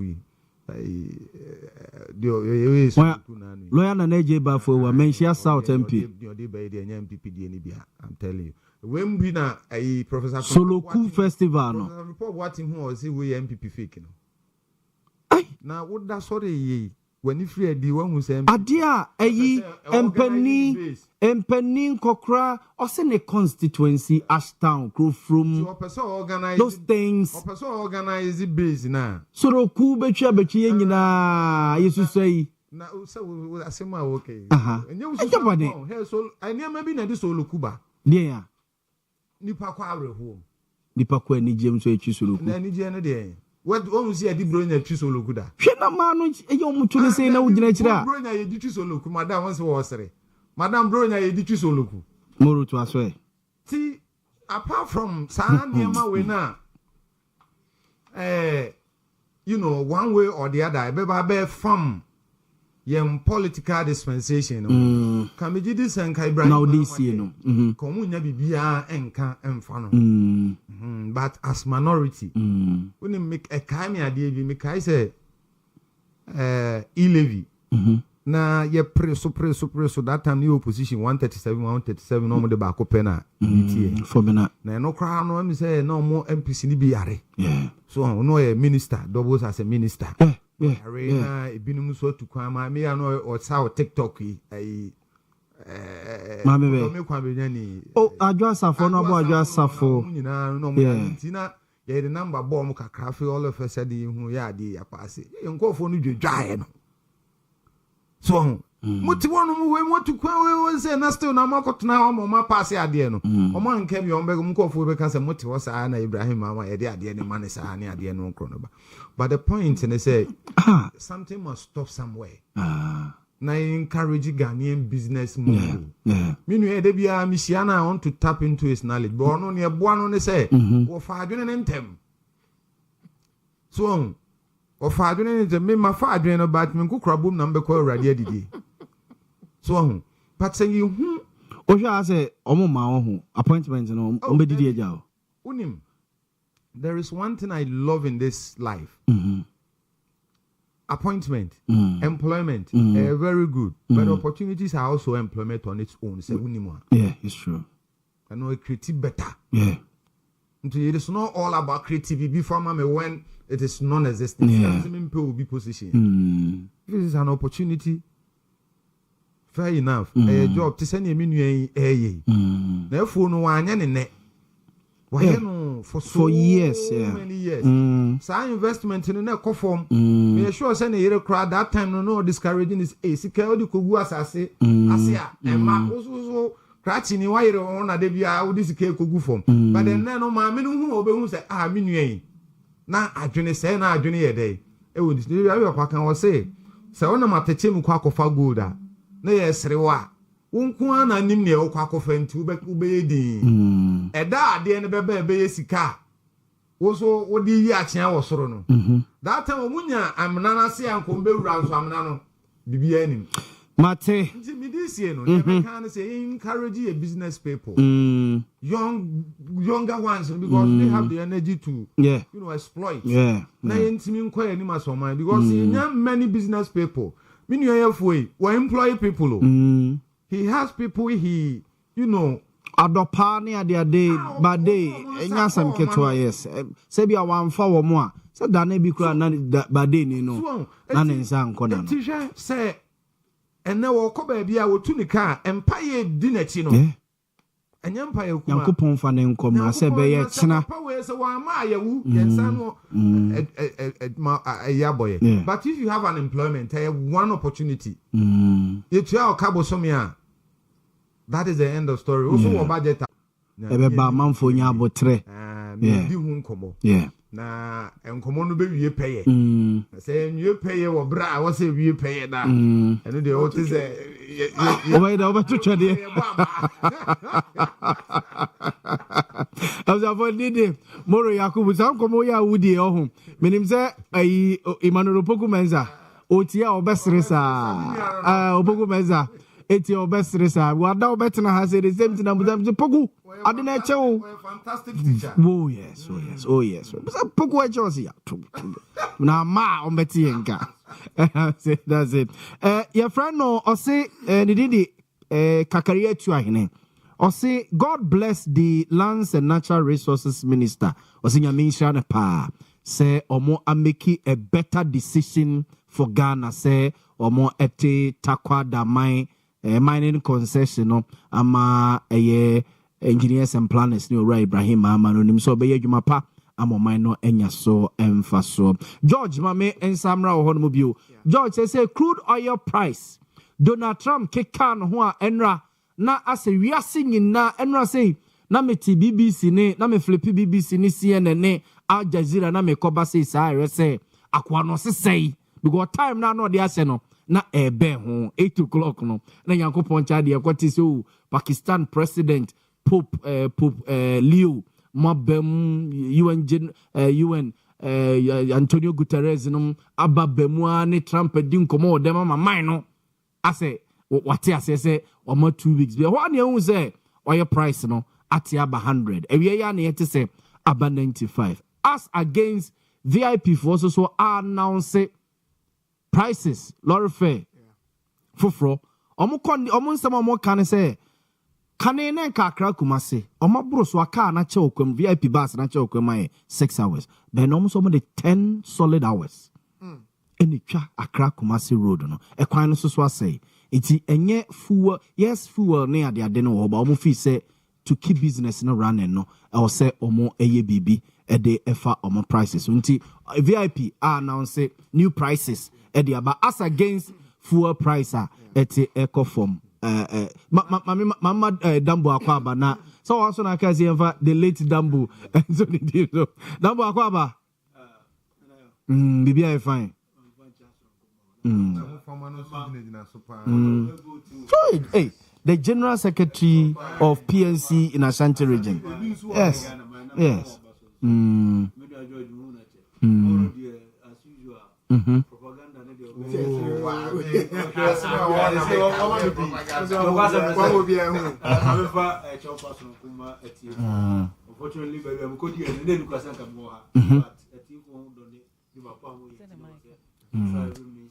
About your peja mic and a kakre be mame.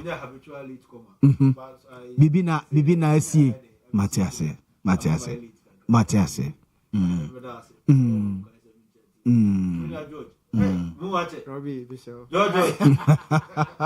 George, mami tie okakra on new prices ya VIP dia bay. Any crude oil gradually as a yetiasem de etete form. Yes, nana meda wase. No kre wo mini say crude oil there say ne bo cost on the international market. O mai bia je ne chefa. Yeah. Na Ghana so ya eji e de pa. Yeah.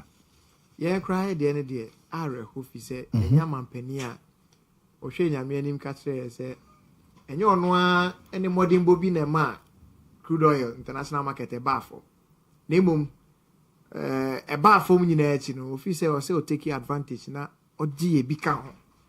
So the one city bi ato so a.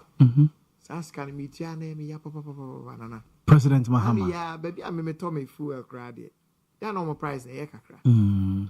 But you say I'm 13.46. Yeah, girl. No, me the girl the 13 point. Okay, yes, 13 point. It be a 13.50. Yeah, it be a 13.46. Now me could you know me 13.46 and I say me kai say it could have been 12.46 I'm a Boamah food ya with him. Hey. Oh yes. Naka baby a drew any dear. So so to me case me year free so mama komu ha mo kakra. One say na no VIP for enra. On this statement about say effective and yeah. Me ne omo ya adwene. Obama for sa so ma pre omo ho dodo. Omo pre omo ho se sen. Transport minister craft free omo ni omo hia but still hey na transport minister ni omo hia na. John Senkai. Eti petrol so. Minister ni omo hia anti petrol so. Ena hwe ye wa hanyakopon adom. Obia so unika kra baby e ko na e banyina e focus. Yeah. Me dey me nka the last time me tena bus me ko nkran. No kra ba ko pe. O ko nkran ache. Me ko nkran pa ba me nka the last time. Because me minister me dey be feel me car akko nkran aba. Me nko. Okay. At the crime, maybe a man say, here on office, una here me there. Options near two. Either so be fly me, and now say, be fuel me car. Okay. And on me option are maybe a conquering over the last 7-8 years. Okay. 18 and come on at the hono. Yeah, me to me track 10 hours. Now see me call Kumasi to cry. Me to me because number of hours, minim dear me person me be higher. Yeah. Na matena care na mat me and all stretch on 9 and now 1.9 as show bo na wo tena care more for 10 solid hours na Ghana yo my own na no na me ka no baby researcher bia e dia o ye ne say aba e betu NDC ne NPP ho na be dinkuni Dambo ko election one Nana Yaw Boamah Why na bury ni? And on kwana researchers stick room ha. Omri tutu ya so. Yeah. Opa kofa musa dankwa. Uncle Ben F. Sendom. Professor Smartapon. Obia interest. Say election. Ye mbisa ye ho say traffic na ya na ye demon kra no. Economic loss ye nke as a result of the huge traffic na ye demon at the same. Anya sem keto George. Obi betima medical research. Hwe stress ye accumulate on ourselves as a result of traffic na ye demon no. You have no idea. Yes already say ne high blood pressure any ade kum krofo. Eye enwanwa ye ntia say enipa bi nyini nru baabi. So, omanya pressure ni bi ni ade. I am telling you, say, one of the underlying factors could be stress na ye namu be. Adwendwene ne na te ka na ogina faako. Ede na ahomete sense a. Ewiaso abo. Yes, sa cars ni bebre kra no mo conditions ni kra san papa. Na te ka ni akeka hwesi ani. Na still ntumi home na hyewe musa for 10 hours. 10 hours. 10 hours now na full na obeni because e kwan ni nyenti uko kakra first second third first second third can ye 6 year ebe ko 6 kra na first second third na obit my engage because e kwan ni nye na oni basis no ma re ho sem say ye na form ni ekuta ye cars nketo ya kono ngo ba bi bebre fichi kwan bebre ho abit ma fa ho akọ enyinam yenim afichi kwan ba bi e fa ho akọ so what I say but those buses no omo to me maneuver baby ayen ka nketenkete ni timi road omo to no the main road no echi a odim sa one set chu amafo udwa crash awem na tim enti the air ka se ene about $90 opa china emra 80 president mahama $1 1 cedi no onye free so a VIP for mo obia omo nyom sika George. Yes. Because ensese baako for ena enjoy benefits no. Eti wo Jesus kan nyina agu boto. Wo de akọ friend minister akọ si nkonya say ono de onkote so. Na kwa apia na aboa. Aboa bi e fe no kwaku. Ono nko a na sebi o ya aboa wonim nyansa.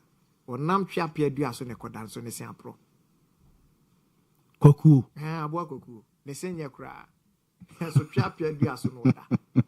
Over corner kwa braneti subonte ho no de nteso na ehuru nsa VIP for so omunye sa because of mine e nyina head a free market economy and I operate it ono na onim ne cost of production enti nyade a obetena ho se obe odi hu be mene ka se no and I ka se ene about $95 at the pumps ensesan me 13.46 na me ton ene no oba ochena ma misanko gino eno an meto.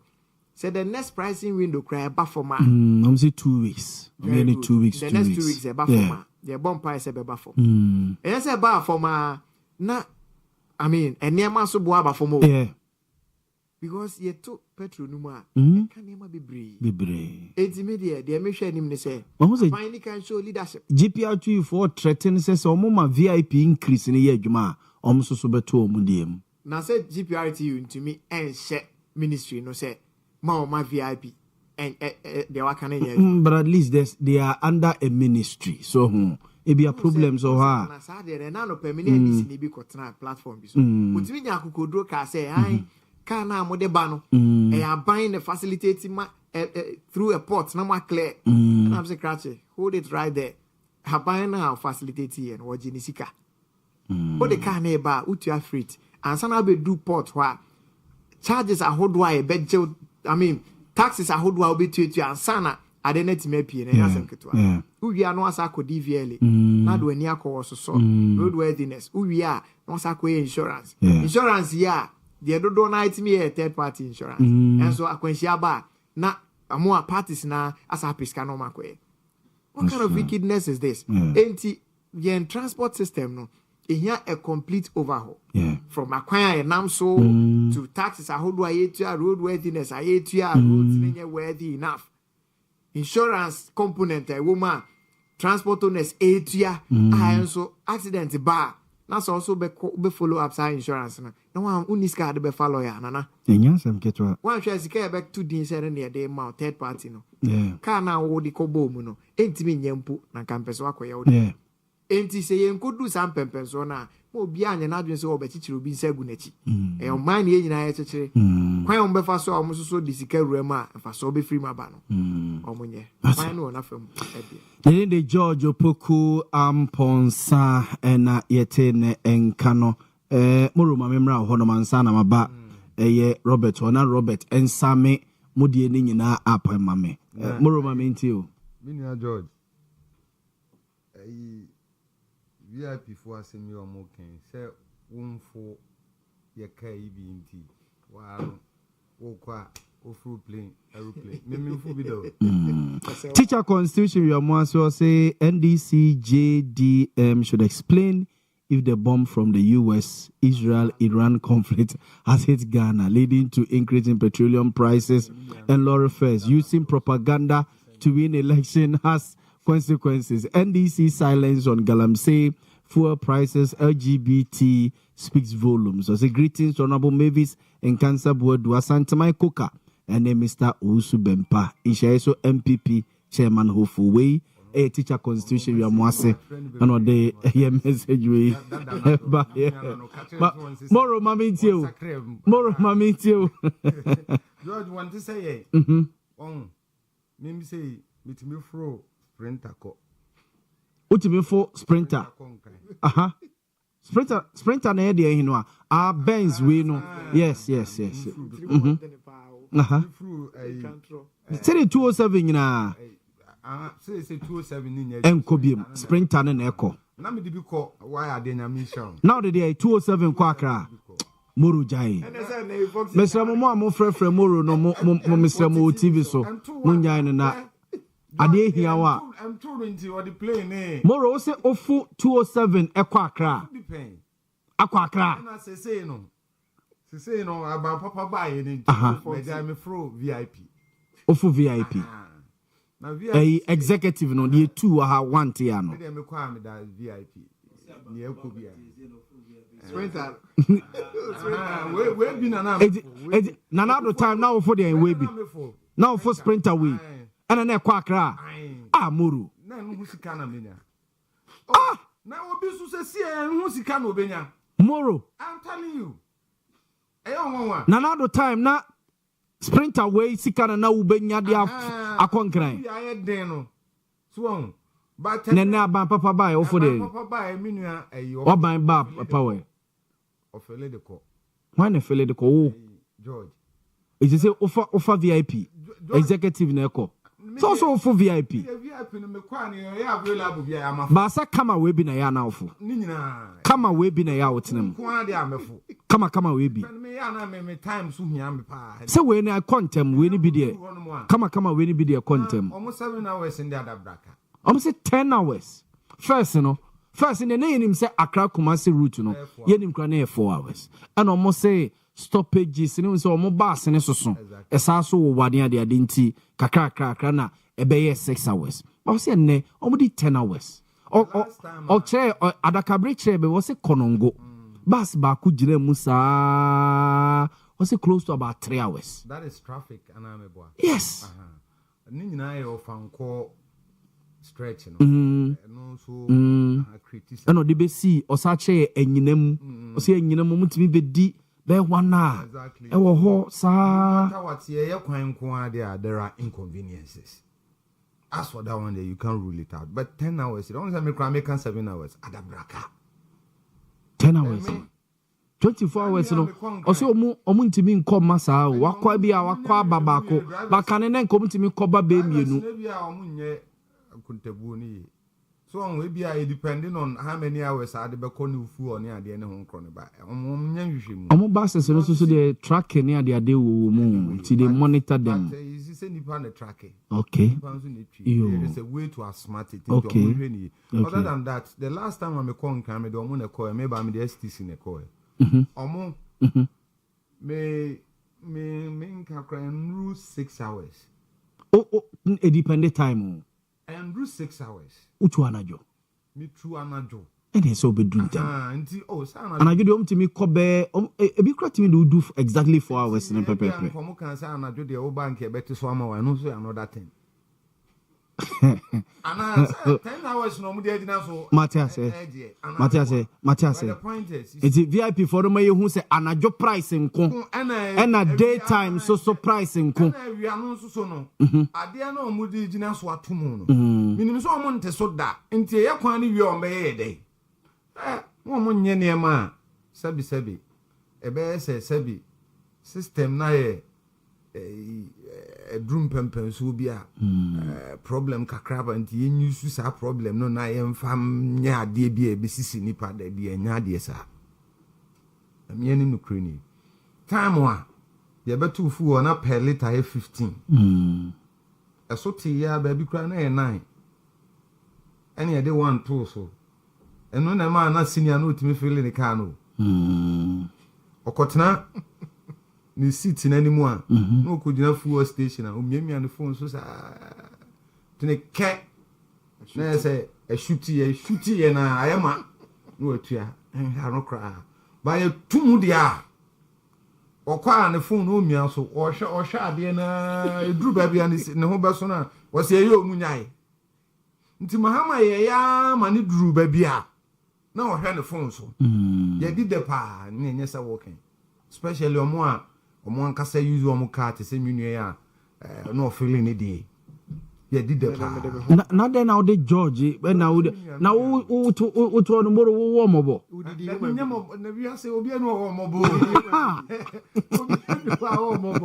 it depending how I will see power honey ade de wo anya sa ade a wo nya mobo na wo car se ye di una da me nya car sa sem saka ni edi manage cars na me kan wa sem nya fu o ya sem ya ana me bo Matthias etifu you the say no o hwe president Akufo-Addo time one na wo kwa won hwe ofun so be hwe ade no ko hwe ba bia ebedru a obetimi atua no aka chen so nyai to point ebedru ya president Mama ye ne say wo miamia ofun so a ekeke pa na say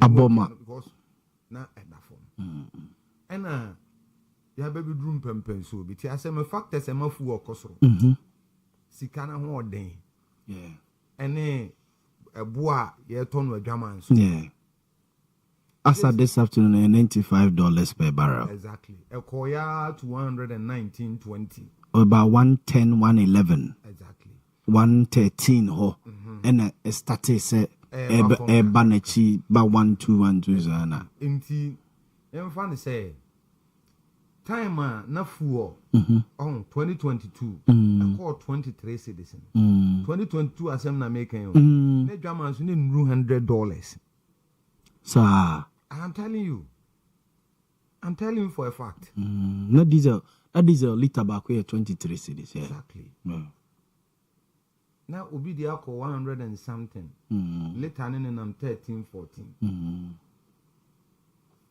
now one city ya minu George kan ho asem president so aka ho asem wo say fani ade na si akwa kodru no the better say as on my cabinet now ma discuss it mu wi on be share stakeholders ma say one city ni yi free so ne be ya ye any other ye be ma consumers no come aye da hin ha o so say government is taking steps to ensure say and ade nso boaye dey abafom nti all that I'm expecting they say me hu caption here say Iranians and also so are softening almost stance kakra Donald Trump and so is eating the humble pie and so forth. I'm a easy passage of oil straight of our moves you know say o ma resume it means say emre papa wo yanim as at no across South Africa for vessels bitimi fa ho ekoi e de fuel eba nti for adwene na omo fa aye no I say ekun aba omo oye tuo omo ni jipa because ekun ama tuo no aka omo nsem omo produce tuo I am telling you se kun amawi ase a na bede ya to na me ni adam botu e de ntina mkotutu se bia de be kwa hayo hayo de no si an ye no kroma hayo de no nye wu se bofo bia kutai K47 ya de na intention is different na dre that it be different because ye de kwa hayo de wa winim eni emum ti abofre odi powo na ene no kre ene no na fa ayi na kokum kusi aso betete ne na ene mum so ahu ene mum enti you see pempenso ayedro no kwasi bro ni beka say we are almost turning the corner I ni so obi apepre no ho ye ne was so yeah before the atom ti e be sere wo okay ba bia ne ma no keka ko no mate fe de ye hu yanim kakra so munya habotre mate te se na DPRTU for no Asia aban no echna there will be meetings cabinet so be share aban no mo fanto omutrim se ade no ekofom duru na no man de so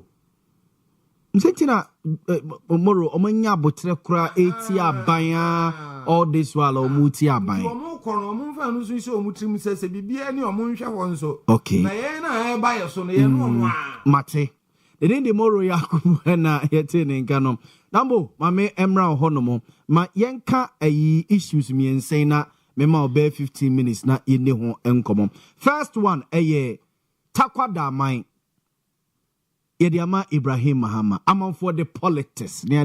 But be so feel so. Let's build our own brother. Let's build the society there. And then Nigeria bought Dagbote, wine, there, Ghana, wine, let's build somebody.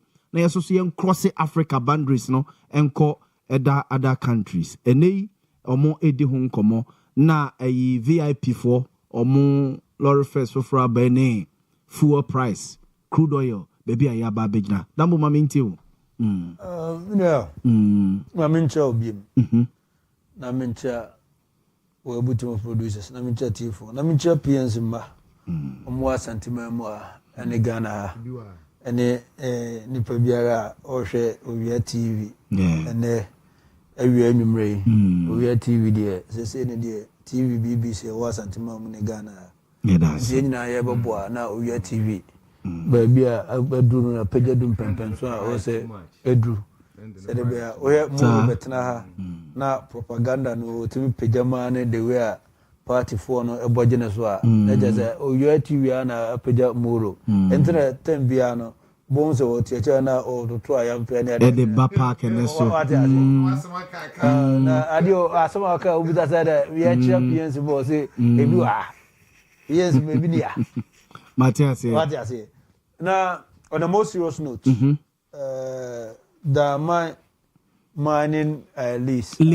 Ediama Ibrahim. Yes. Mahama. I think that Nipa Biara or this Jumadi no was your Bonabaso. Okay. Na Enema Papa Bio say Kacheni Bia Kacheno. Because no yet your mama, the moment at me to Mpon say.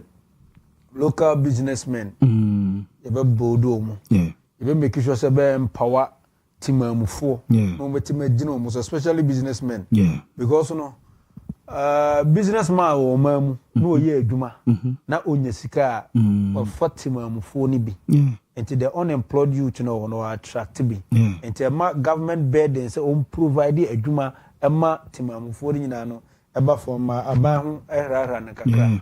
Na de ha adwene kakra ne se omamu anom bibia be politics enti abre biara no yentimi nya enipa bia omato monzo so bo oman na omuyi omanim omu take major responsibilities anka ebe boa na anka atimi aboa me ate unemployment so enti twa sikafo bebre na omu ba limelight na bebre na suru the political game because the game of politics is very dirty. Yeah. And he will be a responsible man. On person, he wouldn't want to be muddied in the affair of political we say Indiana Ekakra. Oh, China on the Ama China for Tumpon.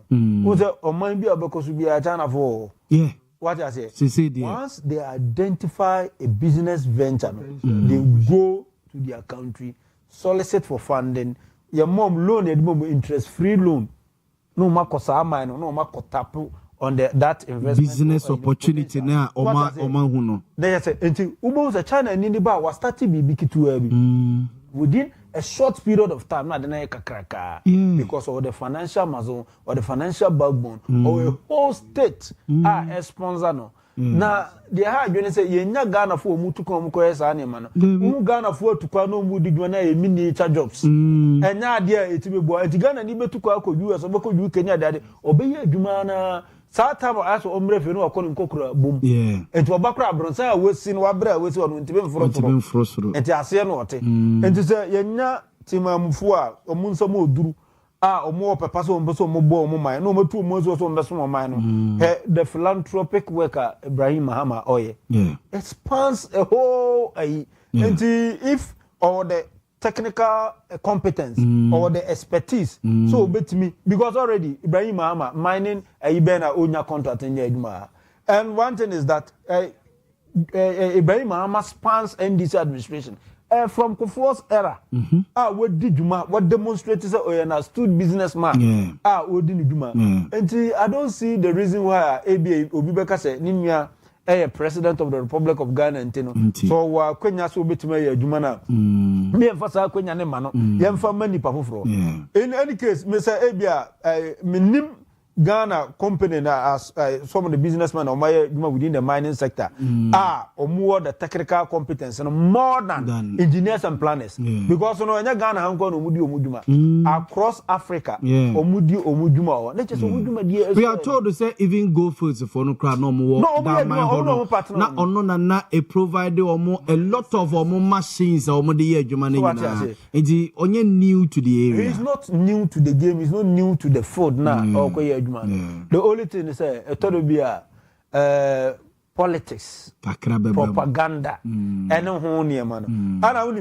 I'm struggling to also find the equalization and also put this at the same pedestal at the time. And now MPP's regime and now man for a family and friends government. Me, if you tell me we'll be a family and friends government, unless of course you are telling me say George any say any chrono no more the same competence and I said George's competence are to wait nipa na no ho no and ye dey na masa nipa no and to family and friends the only thing that I am for and is competence obi competent enough for betimi adwuma no and this man has demonstrated time with that number even under President Nana Addo Dankwa Akufo-Addo. No, I think President Mahama Kropo after Kufuor President Mahama time I think Odoko River no Odrejeno and Wanyiska bia so what you say it's already the man has been there doing his job maybe the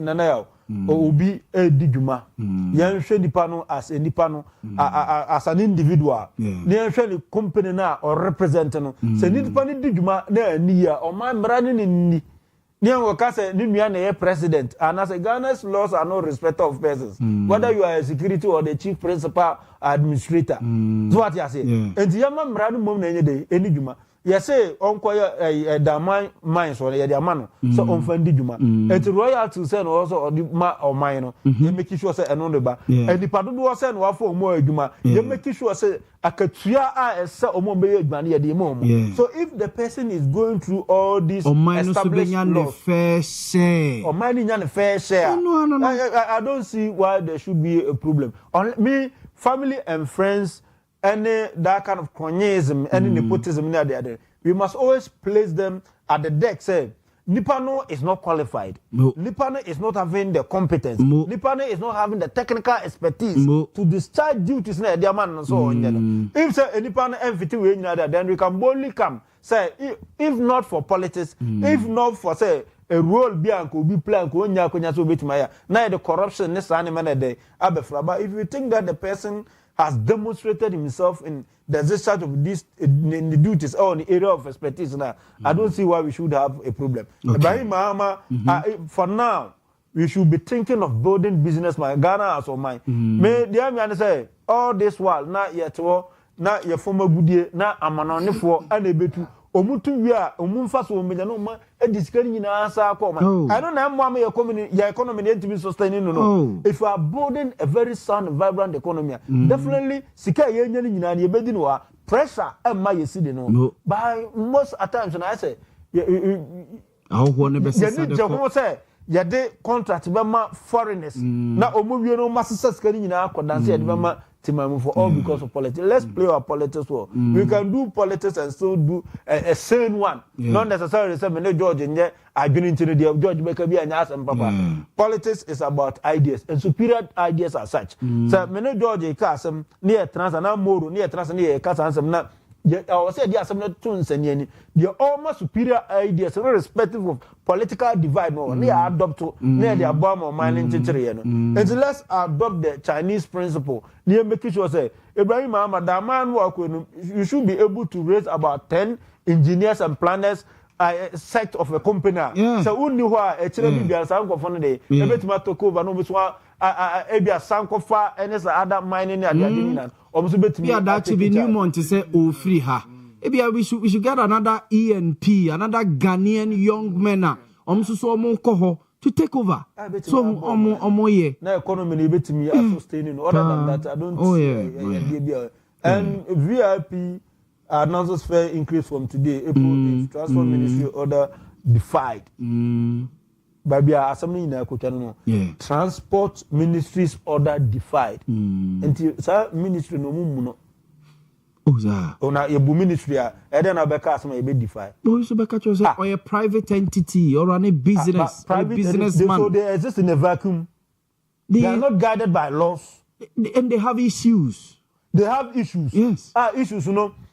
I will say the transport ministry now are insensitive to the issues now. I will say private businesses no. The VIP for the ultimate responsibility of government is to produce and also provide a conducive environment. A bit more businessmen are there. I thrive and as businesses are thriving. The attorney said, me and as a transport ministry and as I'm having my own issues with them.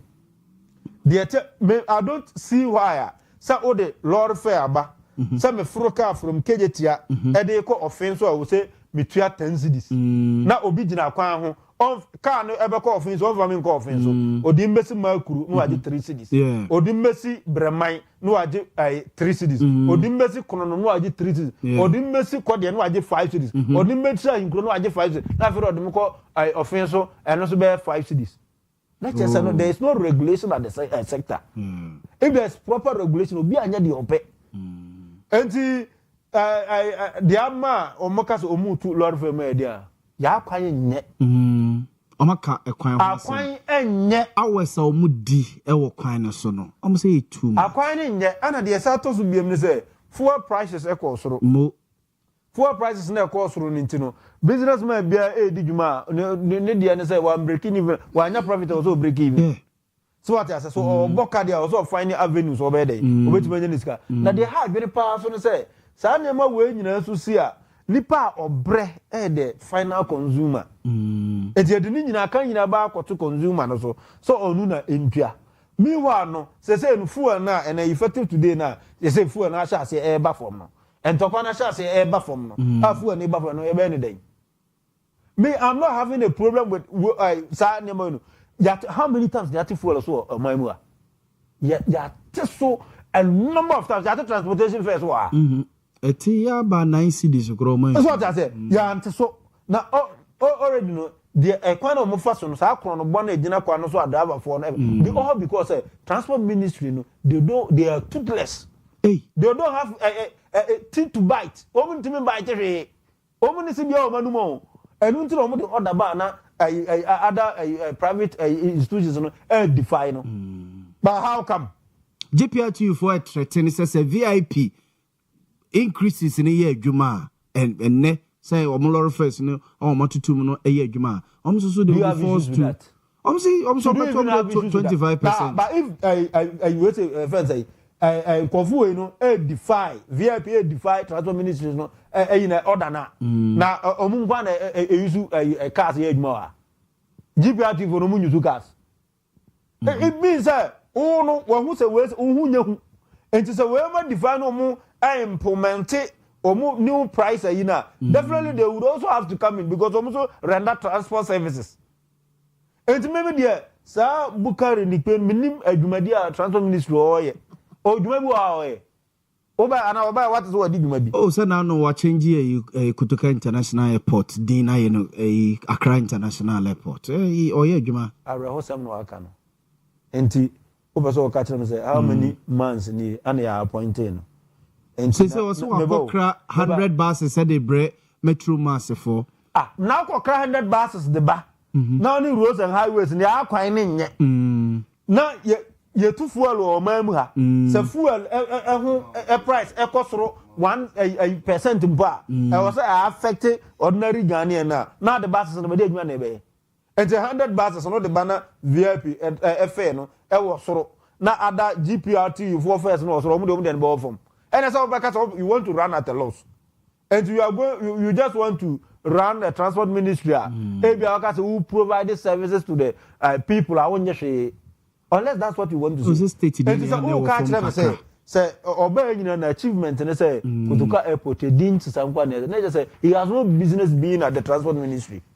He has no business being there because sa GPRT for any VIP no one move transport ministry no so move transport ministry now now tintin na mese fuel labor for me e dia communicate na bukari we dia ba say yan kan kire omo so omo ntete so aya tete so yan tumi nka say yan transport fare so emiente so but ye ka say tuma ene no anya no be ka say mo ntum they would defy your order because na prices neighbor from one to me any responsible thing and fan to there's no benchmark baby me if there should be any reshuffle the first place what called a transport ministry he has been an incompetent minister at the transport ministry but he's incompetent if he is competent now transport maybe Dambo oye behind the scenes he's engaging the transport unions behind the scenes and so he's engaging them and they are telling me they are defying his order and what is the essence of the engagement? Dependent engagement, has it proven to be successful? It has proven to be futile. And VIP for announce an increase in normal fares no offer money or musia VIP for so money or bosses kwa couldn't come so they will feedback. You are making these issues worse. The more who can some favor so you are telling me sir he is a reactive leader and want me monitor the scene no who surprises because into what the prices increment and buy and over catch so no more so such cannot be a responsible person to man such a ministry. No question say wa fairly and at the attend say transport ministry no see anya bibi papa amfan drivers for would take us for a ride in this country. It's true. Obia sorry a price be opebia no be charge by your best Abuja eka say swame interchange no omba so be ye adwuma no ensuo na etoto na makwan na say serious o enti yesre o ka say this week contractor na be ba no kwasa me say me nam so me say nipa ba akubi gina ho ana o share rangu atale ana say all my direction what I say but the ten say the road is worse ekwan no enye potholes na the manholes na deda ho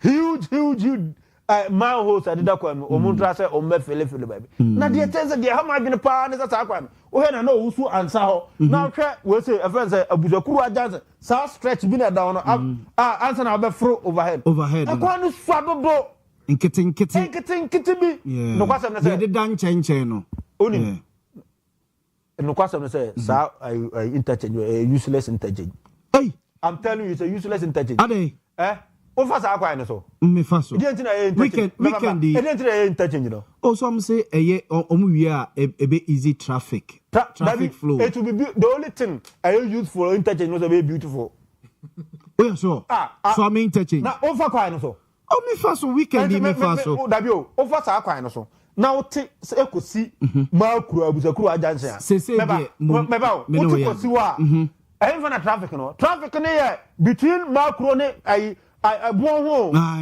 it is o je na obi free keyetia no ba besi makuru na traffic ni tuama ade no aye it's true me know ya the only thing that I see about intelligence is very beautiful but to be useful I doubt because baby no sa SDA hospital bi na ho no ene na usu ansa ho no sa eyin na no some collapse sa bodies ni na nka kwan ne mu ebie da na wi a we say kronom cement mu sa se ho no any New York. Brahman New York. Say expand no. E kwa no man kasa no. I say yes be a kwa to say even Dana say na ka one ya traffic no. And to obi asi kwa so anu okọ. But this road in its current shape and form no, it will only be say Kumasi enya interchange e bi oso ame. But to say to serve the purpose so say easy vehicular traffic in there, I doubt. This is just a useless interchange e be beautify Kumasi. We needing the Robert Dambo na yete ne nkano George Bonisem at the mouth. George only yadwene. Mama mamo 5 minutes na yemfan wrap up. LGBT any other matters be will be the next 5 minutes. 5 minutes. We there George mama starting free honum. And I'm starting free moro. Moro mamintio. Moro mamintio say ona wa bem. Kasa men kana kabi. Kasa men na bin kana e die tina men na bin ka. MDC ni. Afi ni aba bem. Kasa ni yo. But must you to fulfill your promise. Why not? Your 4 years here we. Omo na wi akotena ba bi omo anye. I'm saying they are more church. They are say moro ne adie ne yamodin. They don't even qualify to say obi ye bibi nti wonye. Honorable Emmanuel Kwesi Bejura, one of the MPs who lead this bill. Or no, Reverend Jordan Tim Fojo, Sam George. Honorable Kwesi Bejura say bill no man pass here Parliament on Subio. Who is it? Whole West to say who East MP? Yeah. Honorable Emmanuel Kwesi Bejura, NDC member of Parliament. Yeah, say President Mama on sign to send Akufo-Addo President Akufo-Addo sign. The bia me wa betina wanim bia me kan Akufo-Addo sign me na me kan President Akufo-Addo. President Akufo-Addo. Because you see, easy say obey the number 1 gentleman. Yeah. I will not take it from. Yes. But the you beka. I don't want you.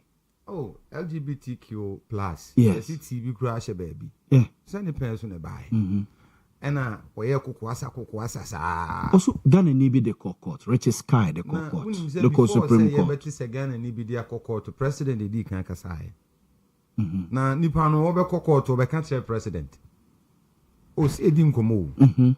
And a president say there be munyai na obi de court nipa no free court ba mi wa Charlotte say ye de court and so yi na di. Okay, fast forward. Court to sem no everywhere. They transmitted their common president so on sign. President Kufa say mamu musu fa na dey emfama. Ewi akire no. Ene ebe hu say sikanti no man sign. Through the finance minister ayi mikro muni. Ayi. Adam. Ayi. Mohammed Amin Adam. Ayi omu bi. Ena osikasem say. What say? Na se ekosan a bede ensa kalom ye de tua admayefo. Oh George, meboa. Meboa. You somebody outside identity won't cry, but I'll pull it for you. What say ekosan a ye been lose out on so many business ye kwakopabo. Okay. Me one any attractive to the international, market in terms of borrowing. Then you know my economy na tete ase apansam se kunte be ntuma go de kwa ne butia ndi na nya even attractive to even attract loans nti se wo san akoye we dey na say what say wasem gra ne no won no look abanya o hwe sikasem na wan sign na oko na aban foforo aba ne san de akoto parliament enya nru say de be ko presidency kra no start na we are forming the decision. Send him ye show animu a wo ye say nti won sign. Et 3 years right here, but let me assure them. Very important. Yama 4 years. The name free so. 50 almost 16th month. They should hold us accountable to we at the end of BBR. But we say agrobe day free. Any problem. Say parliament here me no. So we are mighty minority. And now we are mighty minority. They have what they can do for us to bring it to the floor of parliament. And I'm saying I no crow mule kura ne koye manso ye be yadene ya ye de damo de be dey ye ya say enye papa bi. Manso na omo ka ho asem. Ene de he. a procedure and they were parliament. Just follow the procedure, that's all. Okay. Majority or minority will be no away to me. When himself first one to President Kufuor one sign. A unanimous decision by the House. Yes. Obi anti-me Trinity, the only person who Ghana. No one pen anymore to cry President Kufuor ni MPP. President Kufuor even members of parliament from his own side. And I'm very sure, look, me do a the energy of my is here. Sa energy no here more time. Unim ni entia. I didn't hear. Say na nko mo kan ka President Kufuor be na fie kura yembe. Na Montie ene ma menya na menya ho bibi. Mate Moro. They lost their voices. Mate Meda say yes o mo ye Ghana for. Okay, and opuli de na wo Canada. Eda screen so show him. Show him ha say. Aha, ebi wa ha. Na wo hwe ho nti. Na. Show him ha say. Studio ha say there. Edi omo publish no 5th March 2024. 12 o'clock awia and no more publicity Moro mame enko George mami tiwe aha ana me me say principle yeah said that na who for the time kokwa sabem ma me kan o radio so say the way I handle LGBTQ system yeah careful and grow for the before beto about the MPP me kan he has been a patriot. Yes. Because I said no. It's me who didn't say never better ha Moro ayre no ho bom din yi ma dance. Bra. Me no nyina na ekwa sa time me se da bi said they say ye nema no me ni nye ho. Mo me ntete ni pain ni enye. Hwe. Sa de we ya I mean Adam asem ye beto we. Upuli ade beto, production team fair beto. We yes that time na IMF. Any IMF nkomo no time. Hey George, 5th March 2024. Okay, na IMF. Yes, it's true. Enti say no na finance minister no edibetu dwa. But dey bia me ka say we say. E was say etimi ye ne abrofo no. Ye economist my hu say ye ne abrofo no balance of trade when the favor no. Enema ye to free abrofo ho. Ene nema almost so edge free ye ho. And for so munya wo yen so no esre de yen nya wo so sir yes and so me hu de ntia cheche mu kakra yen fa ne say ye can balance of trade yeah oni o man bi edidwa yes ana say oni ewiase fa bi edidwa eti wo do ne ma free akọ ono so timi de ne ma bi free wo krom e ba mo so krom e beton yeah eti ni mienu ne yedigu nsane ani a ye pese ye hwe se hwan na emfaso edwadie ni mienu ekoso no onya ne yonko so mfaso pa yeah abrofo ni nya ye so mfaso pa ese mfaso ye nya wo so so the raw materials na ko because ye no raw material na ye di free ha eko in its raw state no na niema omutumi de ye any sika at the end of the day omutumi di nya no masa de abrea me atona body ya de bre me atona body na say ka say raw material nko aye wo no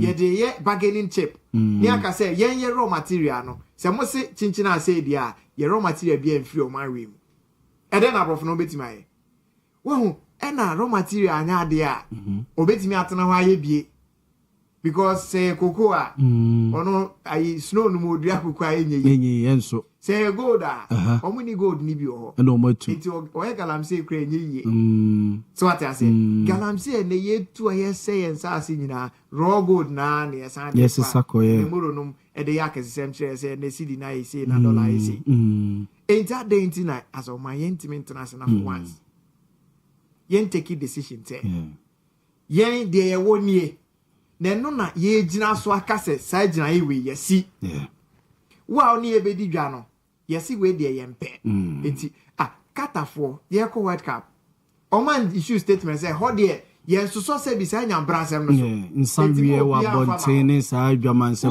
so placard na ade ne o colors ne sa na mahunu bi o kata ade na sa period no o ma won nkra say captain bi a o de sa rainbow ade ne be bomb say bi o mo no de okromo and Obi ntimi. Odi so. Ade na sa sebi emra kan no. Omo fa bi nko Saudi Arabia. Ade na nko country Abu Dhabi for say Dubai UAE foi. E free sa breko because ono ankasa no wa toto ne niam a ohia obebre sa ahomum na ohia no. Mate George. Some time ago na me o Dubai. Abrofu bi ana me ne omo eco desert safari yet time ma yekon. Omo fi America na ba yo. It's me who building bi o Dubai ho na broni no atem wa. And I'm say but you are coming from the United States of America because we don't have these type of buildings even in New York. That's right. And so no to me ba be hu sa de we no atem betu esika de be sha. Ono ohia. Una ohia no. Matthias say needing the George Opoku Amponsa Mame Emra Dambo. Principles. You need principles or mamma. And into Ubi Ekase, the Dumadi mana when to me and Copen baby also or your Pemina or resign, soon they be resigning. And into the boy, the Dumadi mana. Or Casa Dumadi, dear mammy, yeah, the rule, no responsibility, so on Eddie account. But Unyabi, Dr. Kwabna Donko, Dr. Kwabna Donko. We are all politicians, right? Yeah. One thing politicians are good at is they do one thing right to justify 9 wrongs. So what is true. And those are all cabinet. Administration, Bakope, and yet me account, and to be burning Nadia, ye general. And for lack of principles, and amount my we need to be because our principles are. You say LGBTQ. In the first place, we are not a serious country. If you are a serious country and you are having effective leaders, your constitution wouldn't be a Britain Wood constitution. You be making sure that you be draw constitution, I bet your constitution, your culture, it will be in sync with our culture and our doctrines. And to be you be making mention of our culture. But we say no, you can be you adopt to the West ni bibia hook line and sinker and bibia na hwa na yedeko enti even to say ade we no ye culture na ye principle no empe ne so enti ye ntimi nyampo no unhia ye wo omo otumi a omo ntimi nsechire omo sen no omo bo enkasa saade we ye nyinto. It's true. Enti you see that we begin to trivialize the issues with certain sentiments and and Boamah Sankomo we yedadi nine. Flimsy excuses. No, I can say LGBTQ in whatever shape or form. Any conversation we should be having. Because I don't know why any sane person, I'm not interested in say Obuowa ono no waje tum say ono de obema ono bema na beda mini interest but once ye mamu a yeso bu o say sa na ewo no sa na say yenwu obi no ma omo yale sabi omo yale yenwu obi no omo nyina no abodam enti sa nkofo they have lost their sanity. It's true, they don't have it.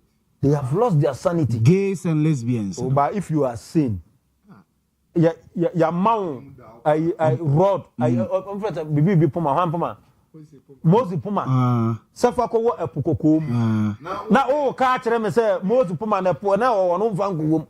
Na o de botan. Ana ade ba akọbọ. Are you saying? Na Bible o aka say be ma kwa eda hen. Oba ho. Enti be ma o kwan koda be ma ho. Are you saying? You are not. Nambu kasa de ase na ase what did you matem? Oh, na say are you saying na yes what we are saying is omutibia no sa na tie na eyede no mo buy eyede no mo buy kwa be so no mo fa so mo buy you see because of politics and nam say nya political capital na yetimi nya I sympathies be near the some of these conversations you are not able to have them. And this for George, I doff my heart out for him. Many other platforms that he has been consistent from day one, and he's still sticking to that. So what I say, by any paying for any politicians near the adibino, and now power. Any nipa abodam for kakra we no ebia aba umbe prene to me kakra umbe printe no na omuntimi nka ho asem abodam sem omzi ADB ne grant bi eja abrofi. But you see that's what I'm saying, that you are not building an effective state and you are not having effective leaders. Why should you be grappling over aid? Obi say yenya independence It's the political independence, they need economic independence. Now, George can't say no, balance of trade. Uncommon would be a normal pulley quotation about Proverbs 30:19. The way of an eagle in the sky, the way of a snake on the rock, the way of a sheep at the sea, and the way of a man with a maid. Welcome for the when you brought no chronic kakra. So what I say? It's true. By a tram go to our Metias. So what I say? Now they had when they say on the note of this near the Sia, they had because of say, gentlemen build a reasonable and a sound economy. Gentlemen build the shock absorbers into so you threaten you with aid, not you betray your principles. It's true. But you should be able to build a state.